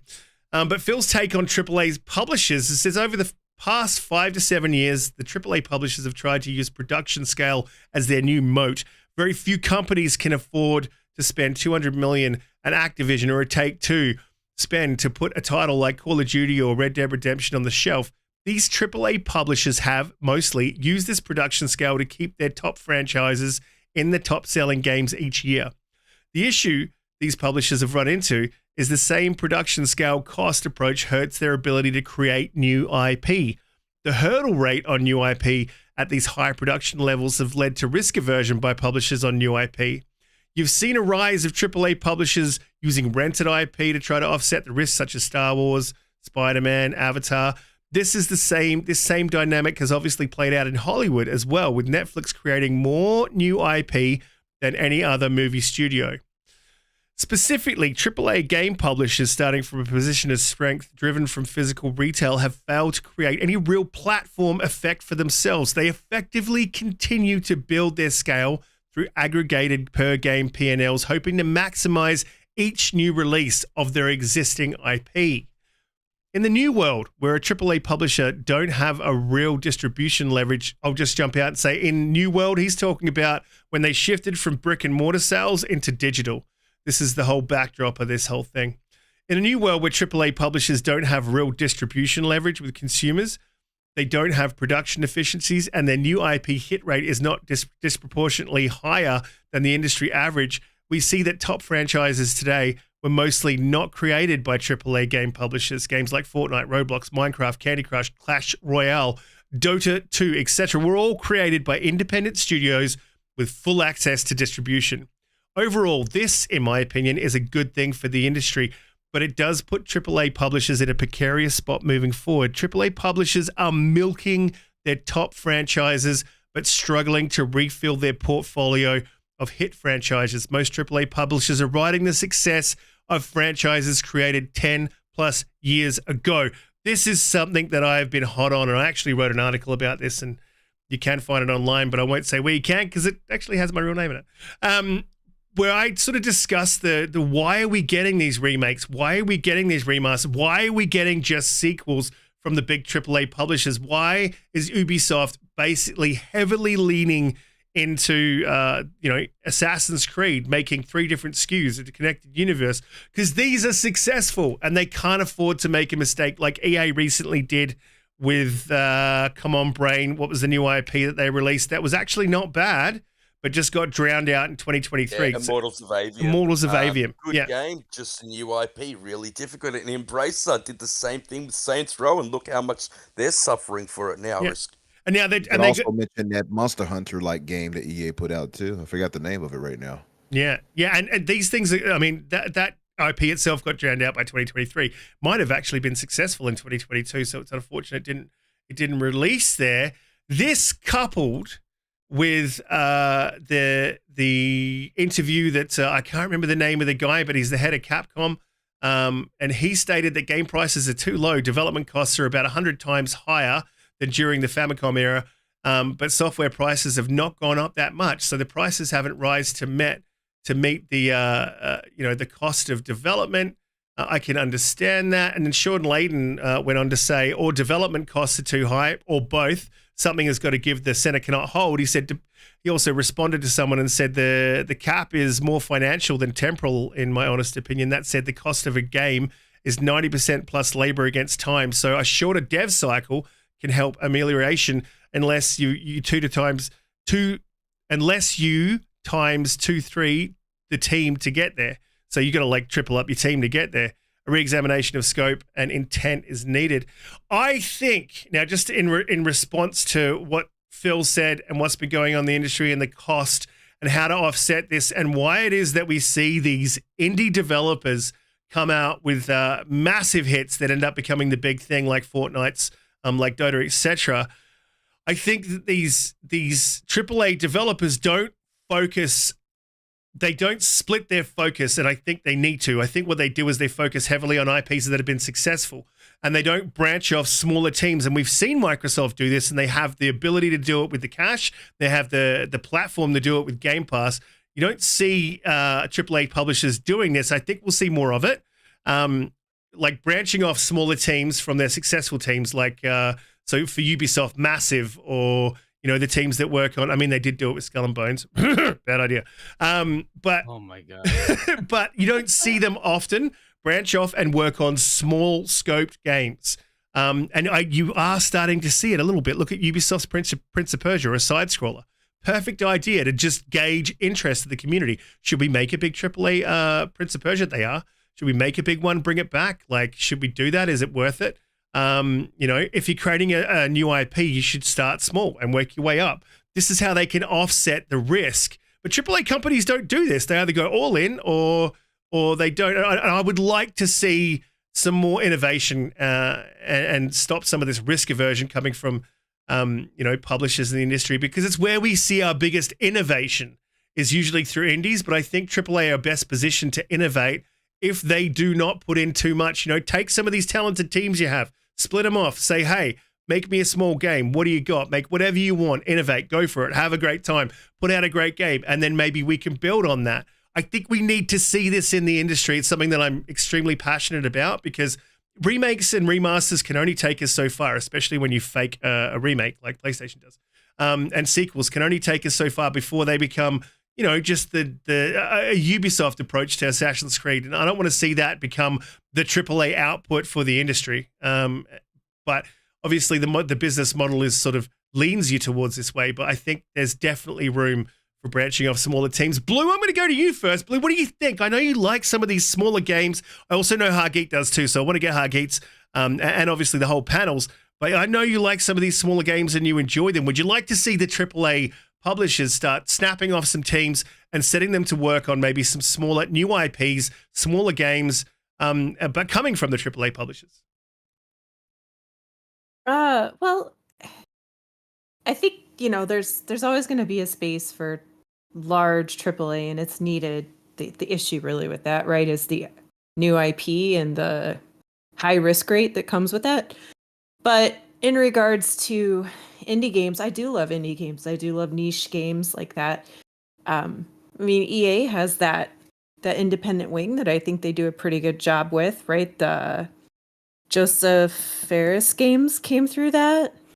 And I know Ubisoft has some that they do, but I personally would like to see that. It's not for everyone, sure, but I would argue that there are tons and tons of indie games out there that everybody could find and really enjoy. It's just they just don't get the exposure, the light of day to a lot of the common gamers, and that's really the problem.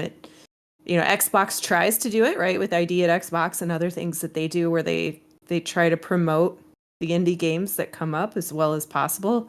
We know that Sony has struggled with their PR on having indie games promoted through their store and through their just interface altogether, but it seems like they're trying to rectify that a little bit. So I don't know that it's necessarily that there's a lack of good quality smaller games. It's just a lack of promotion and availability to the general audience, and a lot of those are PC only games. So I guess Hargeet, do you want to go? So look, I have a very strong opinion that games have become ridiculous, and I blame entirely PlayStation for this.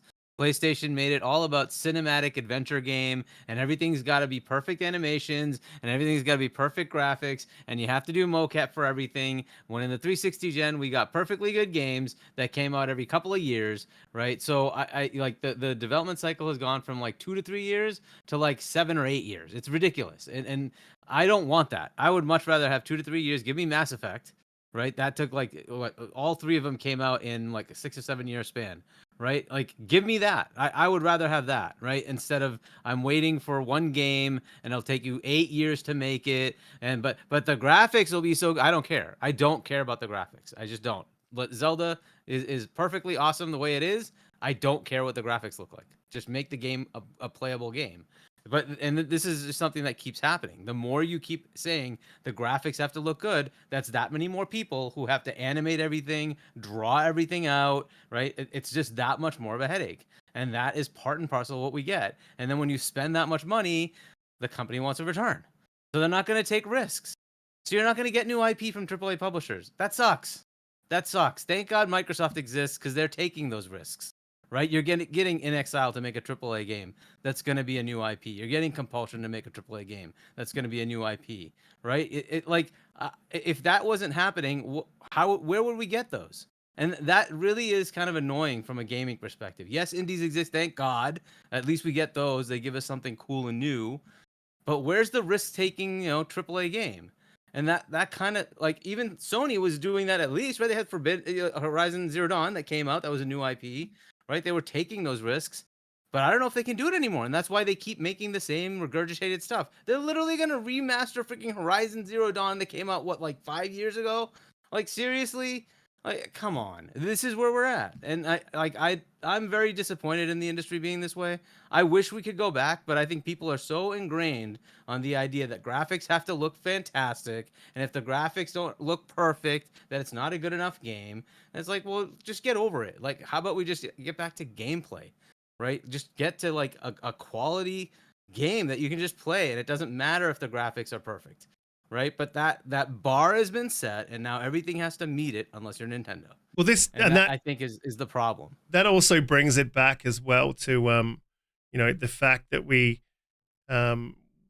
the cost of development is so high, right? And then obviously then the risk aversion is an issue. And so if we continue down this path, from what just never get new games, it sucks. Or what happens is, if they want to eliminate the risk aversion but not change the way that they develop games, well, something's got to give. Like he said, the center cannot hold. So what's the thing that gives? It's the consumer's wallet. Umbra, I wanted to come to you, and I said in the chat, in our private chat here, I got a pointed question for you. If you want these, I want these big AAA experiences, and obviously Unreal's 5 has done a lot of work to sort of make it easier to bring these sort of experiences to us as the gamer. But obviously not enough because the tech's not there to make it that easy, that you're taking years off development. You may be shaving 6 months, maybe you're shaving a year. But are you willing to pay for these, an extra $10? We're talking $80 now. An extra $10 to make sure that the industry still keeps bringing these big AAA experiences? Or would you rather go back to 60 and see more of a world where Hargeet's vision is prevalent? In a world, I think I largely agree with Hargeet. I think the problem, first off, I do agree 100% that this started with Sony.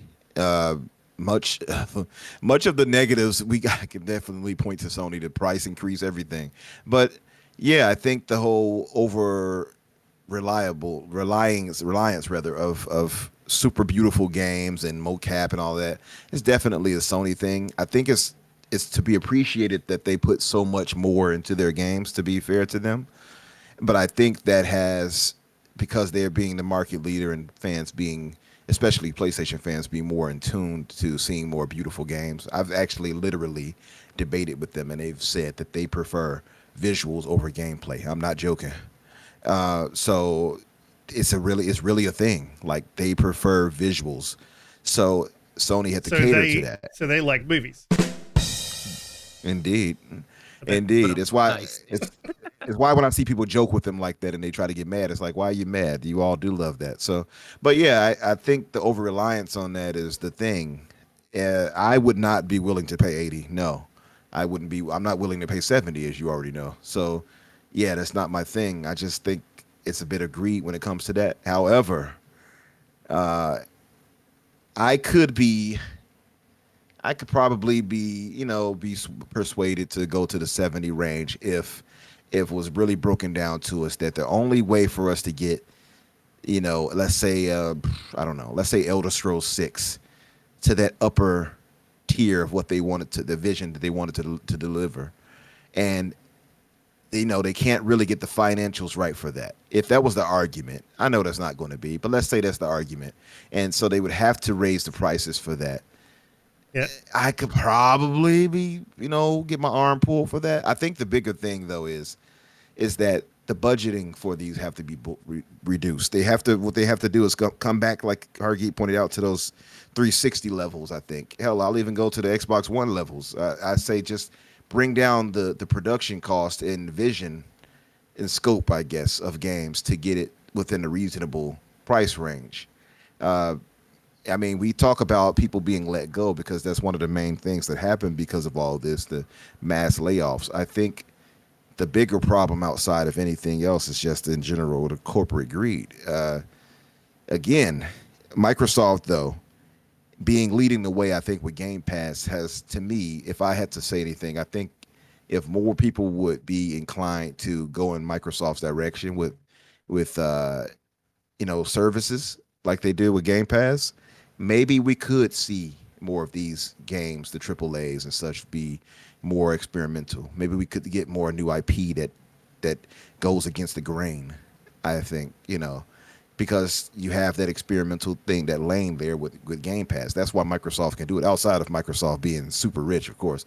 But the fact that they have this lane they can use where using Game Pass and still putting product in there for people to play allows them the chance to say, yeah, I can make this game I had on my head for 10 years. I can make this game. I can allow this company here to make their passion project.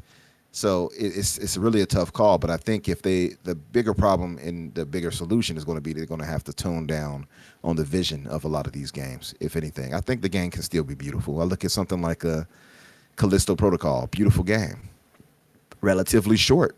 Maybe about 7 hours long. It's not that long. 8 hours maybe. It was trash though.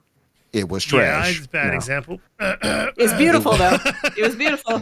Beautiful trash. Beautiful trash. Now, but that's I only say that because it's a beautiful game and a short game. So I don't think the budget for that was super crazy, right? Mm-hmm. Like, so you could put a quality team on a game that they have a perfect, beautiful engine like Unreal Engine 5. Had to throw it out there. And you have them make a quality game. You make them have a quality game. I don't know about them not having enough of a budget. I mean, they got mainline actors, really. Josh Duhamel and I forget the girl from The Boys. She's gorgeous and she's incredibly talented. They had. I doubt they cost much for them. All the way. Is she beautiful, Pete? She is beautiful, Holly, but not as beautiful as you. They had emotional capture. They had emotional capture. Emotional capture. You have got my me. God. They had mocap through the game. Now, when he built that studio, Umbra, he made sure they had a mocaption studio in there because it actually costs a lot more money to do that, at a third party place. But yeah, I mean, he's left now. So something definitely went wrong with that studio. So I think they did have quite a large budget. Them.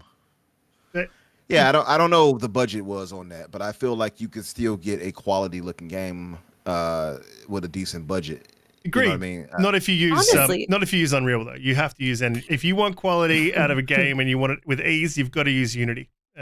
Go use those Unity feet. We all know that's not true. This is what I love about Xbox Game Pass, and we can see that they're actually taking chances. I mean, the We Happy Few team, not We Happy Few. What are they called? Compulsion. The game where they'll take team. Yeah, Compulsion. That they're making a new game, and Clockwork Revolution.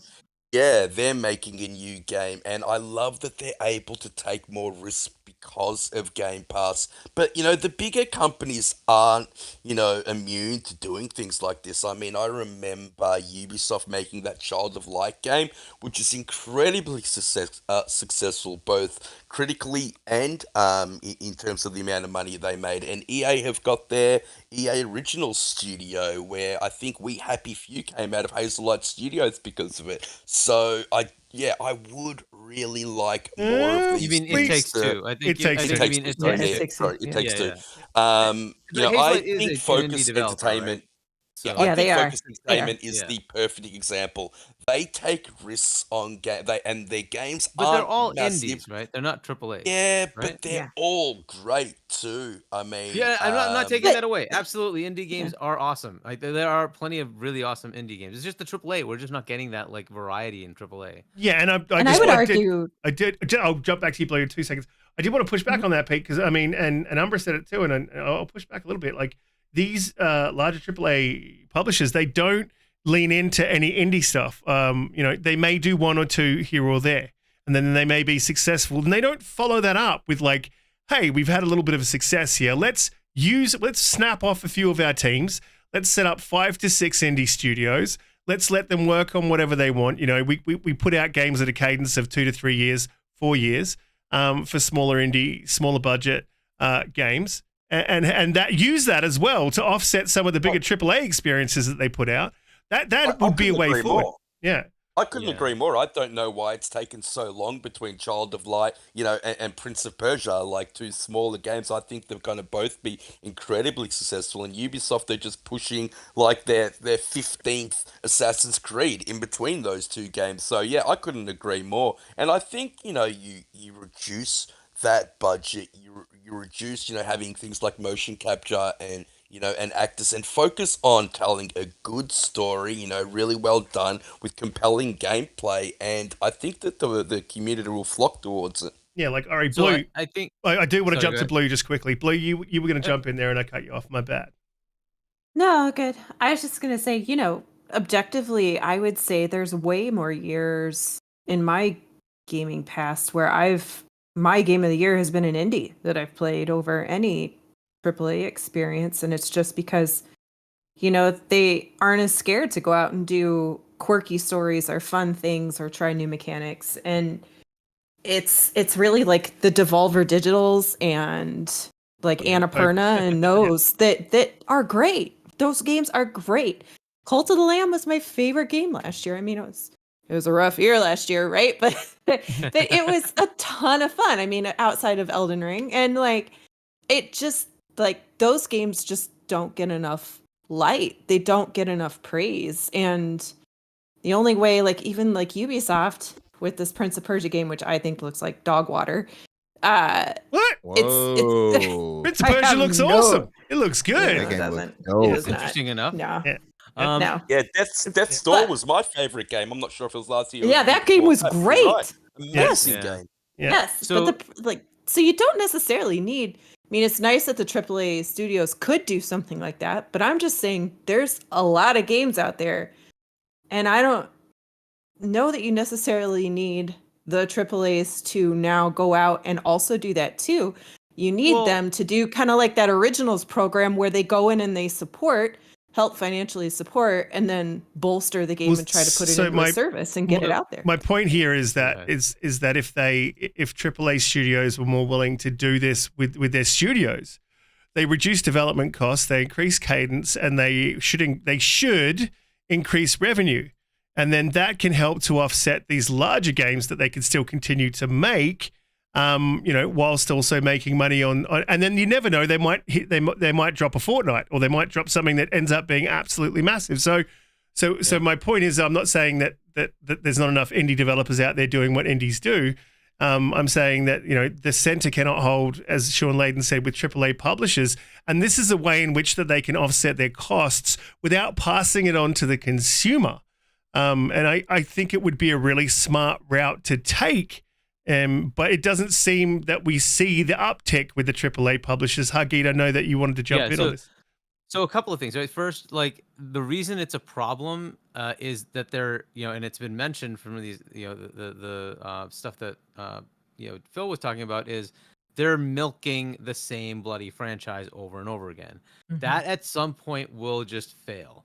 People get tired of the same goddamn thing over and over again, right? So how many times can you keep going there? At some point, you have to stop. Look, Call of Duty is an annual game that's releasing remasters. That's what they're doing. They're remaking their freaking old games now. They don't even have an idea anymore. What can they do? Right? That's what keeps happening. And you're going to keep seeing this from everybody else. You're going to suddenly see Assassin's Creed is going to remake the first, the second, the third. They're just going to they keep milking it over and over and over because that's all they can be allowed to do. That's the part that sucks. You're not going to get a new IP from those AAAs. That's annoying. Now, where this should happen is the platforms. Sony used to do it. They've stopped doing it under Jim Ryan. Phil's doing it. He's still giving you those. He's taking those risks. Now, Game Pass does allow them to make those risks. And the other one is Nintendo.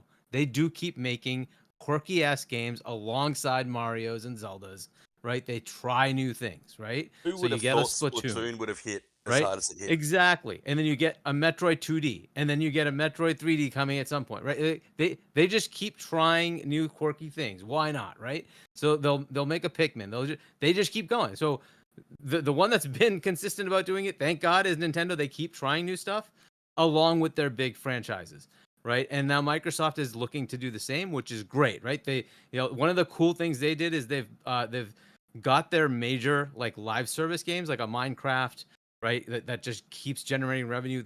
With ABK, they're gonna get these massive franchises that just keep generating revenue, and that'll let them continue to keep playing with potentials for making other new IP, right? So give studios an option to go try something new, right? You can see they did the smaller thing too, which I think Blue you were mentioning is like, hey, or even Riskit trying to get smaller games from these studios, right? So you got your Pentiments, things like that, Grounded, right? Those kind of games, they're allowing it, like Bleeding Edge, which failed, but hey, it is what it is. You want to try it? Sure, why not, right?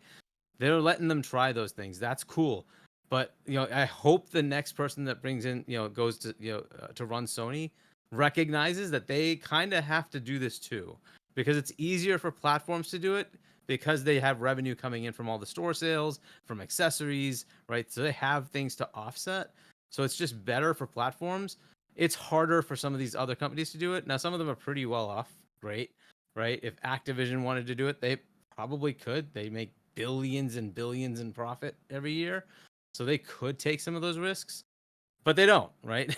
Under Bobby Kotick, they didn't, right? So, but that's all I wanted to like. I think there is a problem with that saturation that all you ever get. How many people are concerned about the Ubisoft formula over and over and over? Well, that's why, because it works. Mhm. They keep making money off of it. It works. And Yeah. I'm laughing. eventually That's it done I'm it won't. laughing incredibly because good is eventually Capcom. it I think won't. Capcom have done it right when it comes to the Resident Evil remakes. They're not actual remasters; But they're it's still remakes, a and they're remake. done incredibly well. Where's the Really new looking IP? forward to. Yeah, I'm looking forward to Dragon's Dogma 2. I think what Which is Devil May still a Cry. I sequel. know. I think Devil May Cry was good as well. One thing that they could have done is made the Ada Wong DLC on, I think, which goes for 6 hours, more than $14 because Yeah. I'd pay more than $14 to stare at Ada Wong's ass for 6 hours. But I mean, look at like PlayStation under Sean Layden, Ghost of Tsushima, Horizon, whatchamacallit?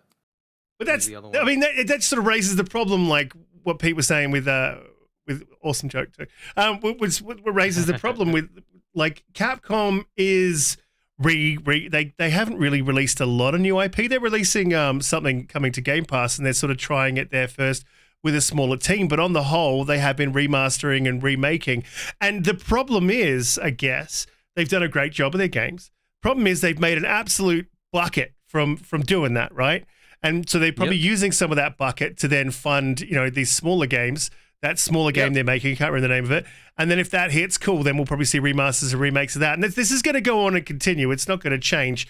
And I think the real thing, and Pete, I wanted to come back to you and Blue as well, is the cost of these games. Are you guys willing to pay? And when we're talking Australian, we're up to some of these games are $128. Australian. So, you know, for us, you would probably be talking about $140 to $150 per game. Are we willing to pay that to continue to get the experiences that say we've gotten through 2023? Pete, are you going to pay the 150? Are you going to just become? Is it going to hurt the amount of games that you spend? You know, you pay for in a year, like. You know, the center cannot hold, even with price. I will say Game Pass is a blessing. I mean, the amount of games I've got to play and try because of that subscription service has definitely made a difference. And yeah, look, I mean, I'm not made of money. There are definitely going to be games that I'm going to pick and choose, and games that I'm going to wait for a sale for, games that you know, I won't play day and date. I'm most likely going to get a bit of FOMO, but you know, that's the price you have to pay. There are definite games that I will pay for, you know, day and date. Now, I didn't need to buy Starfield. It was on Game Pass, but everybody else was playing it, so you know, got that premium edition because I didn't want to be that person that misses out on it. You know, the games that are coming out more recently, like Lords of the Fallen, that's going to be a day one purchase for me. Someone wrote in the chat that Dragon's Dogma 2 might be $100. You know, it might be, but I'm still going to buy it because I know how great that game's going to be. I know I'm going to love it. But yeah, look, definitely, I will have to pick and choose. Yeah, absolutely. And to your point previously as well, and Hargeet's point, like when you talk about PlayStation, they're a platform that doesn't really do a lot of these. You know, they do one game and that's the game they do. And then now they've hard pivoted to a gas game, and that's the games they're going to do. I think what was needed within PlayStation was a little bit from column A, a little bit from column B, continue to do the big experiences, you know, break off and do a small indie, make it a gas game and see how it goes. And if it goes well, build on it. Blue, what about you with prices? Look, you know, do you think, if Capcom was able to snap off and do some smaller games and create indies and offset prices, great. But say that doesn't happen, we continue to get remaster remakes, big AAA experiences that are great games. Are you going to be willing to pay that $80 price margin? Do you think that that's a fair thing to do? Is pass that cost on to the consumer so we can continue to get these bigger graphical showpieces? I could be wrong, but isn't Capcom, haven't they been one of the few that have kind of still held that $60 line with a lot of the games that they've You're absolutely been right. doing? So I think their $10 increase is really more just to bring them up to the $70 threshold that everybody's pretty much living at now. But to that point, obviously, nobody wants to pay any more money for things, right? Nobody wants to pay more, period. And at a certain point, it does start to impact how many games are you going to buy in a year. I sort of have a hard time with this in my own personal head because I go back and forth on the valuation of, if I went to a movie, it would cost me anywhere between $20 and $30 to buy the movie ticket with soda and popcorn, right? And that is a 2 to 3 hour experience. Where, you know, a game I could get, I mean, Starfield, I'm probably going to be well over 200 hours into that by the time I'm done. So was the $70 that I paid for Starfield not valuable? I don't think that that's a valid thing to say. Now, on the flip side of that, if I have an extremely memorable, totally enjoyable experience in a Resident Evil, which I usually do, the 4 remake this year, I loved it. I had so much fun in it. It was, I don't know, 25 hours roughly. And if that had been $70, I would have been, I don't want to say I've been fine with that, right? Because again, nobody wants to pay more. But I don't think the value proposition in that $70 range is something that is outrageous given the time and the investment that we as gamers get from games. Now, obviously, if it goes up to $100, then that's an entirely different conversation. Yeah, But there's that's a why limit. Game Pass There's a is limit. really. But let me just ask you one more thing, Blue, before I let before Pete jumps in. So are you going to be buying the DLC and paying that $10 US to stare at Ada Wong's butt for 6 hours? Do I really have to answer that? Pete. And I think, Holly, you made a great point. Like, it doesn't matter that Starfield is hundreds of hours and another game's 24 hours. It's 25 hours. It's definitely the type of game, and I can get just as much enjoyment out of a 12-hour game as I do in a 100-hour game. And I think this is the hole that Ubisoft have fallen into.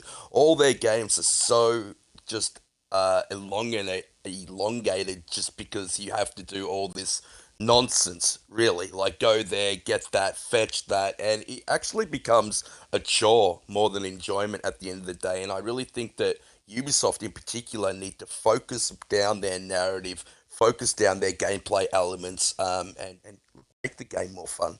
Yeah, I mean, we saw it with God of War Ragnarok. And if you don't know, and I get this a lot online, but you're just bad. I love God of War 2018 was my game of that generation. I just love the story and the connection between the two, and the whole thing was really good. Yeah, there wasn't a jump button. The X button doesn't work on the controller, but it was a fantastic game. You know, fast forward to God of War Ragnarok, it was bloated for the sake of bloat. Like, there was no reason for parts of that game to exist. It should have just been whittled down and some of the bloat taken out of it. Like, you know, there was puzzles in there just to, you can see that it's like they were trying to be creative instead of sort of fitting that into the narrative, into the mechanics, into the game itself. There were puzzles for puzzle's sake. And that sort of stuff. Just, yeah, I agree with that. You could whittle it down, and that could be ways you could save cost as well. But then you're always going to have sides of the community. Oh, it's not long enough. It's not big enough. Look, we have gotten right to the roundabout 2-hour mark. And we actually got through, I think, every single one of our topics this week, which is absolutely crazy because that never happens. And it definitely doesn't happen in 2 hours. So guys in the chat, you guys have been absolutely amazing this week. I've been watching a lot of your conversations going back and forth.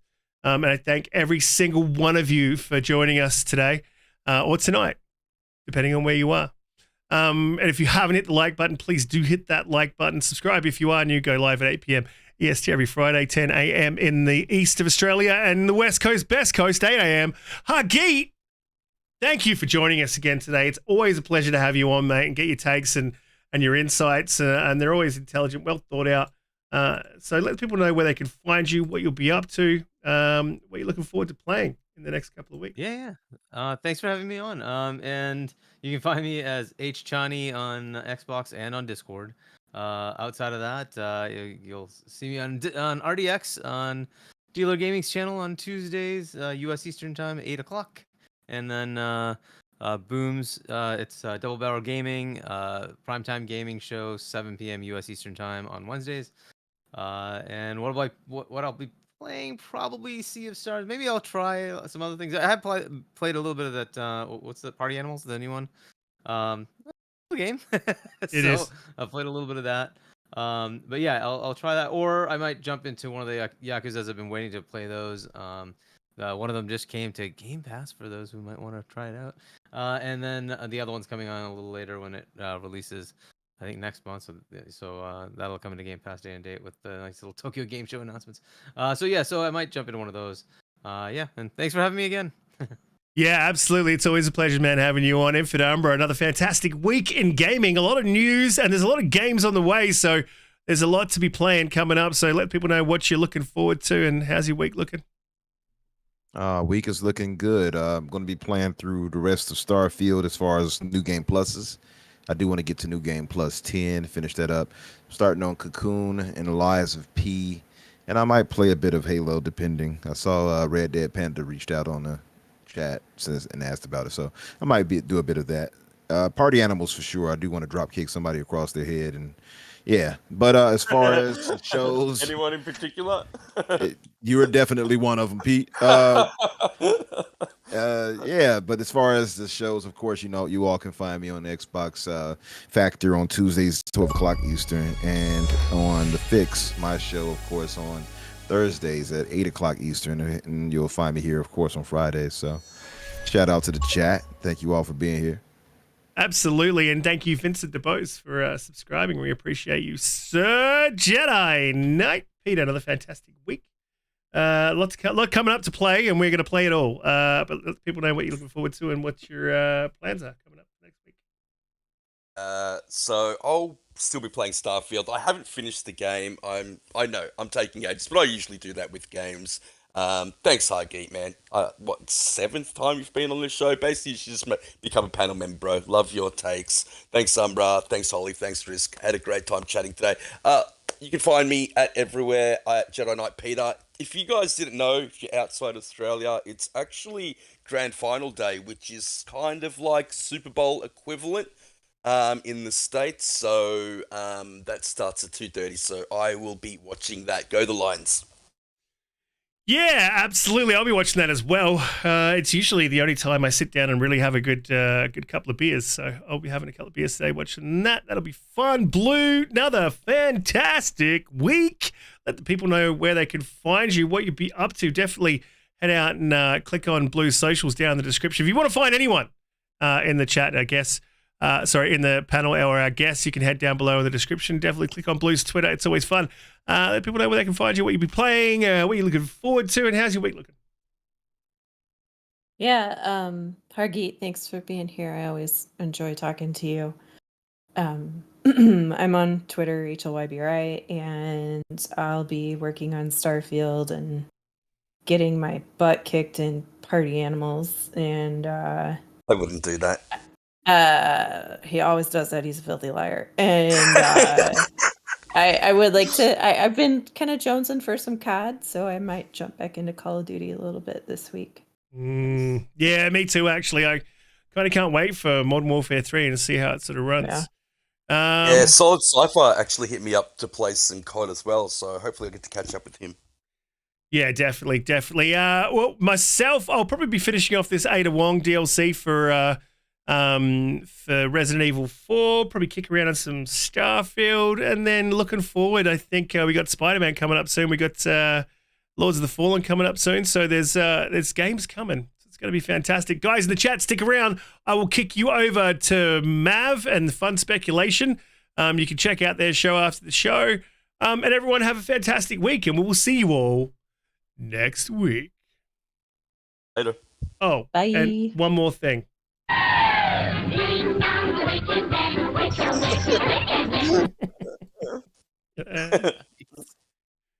Oh, man.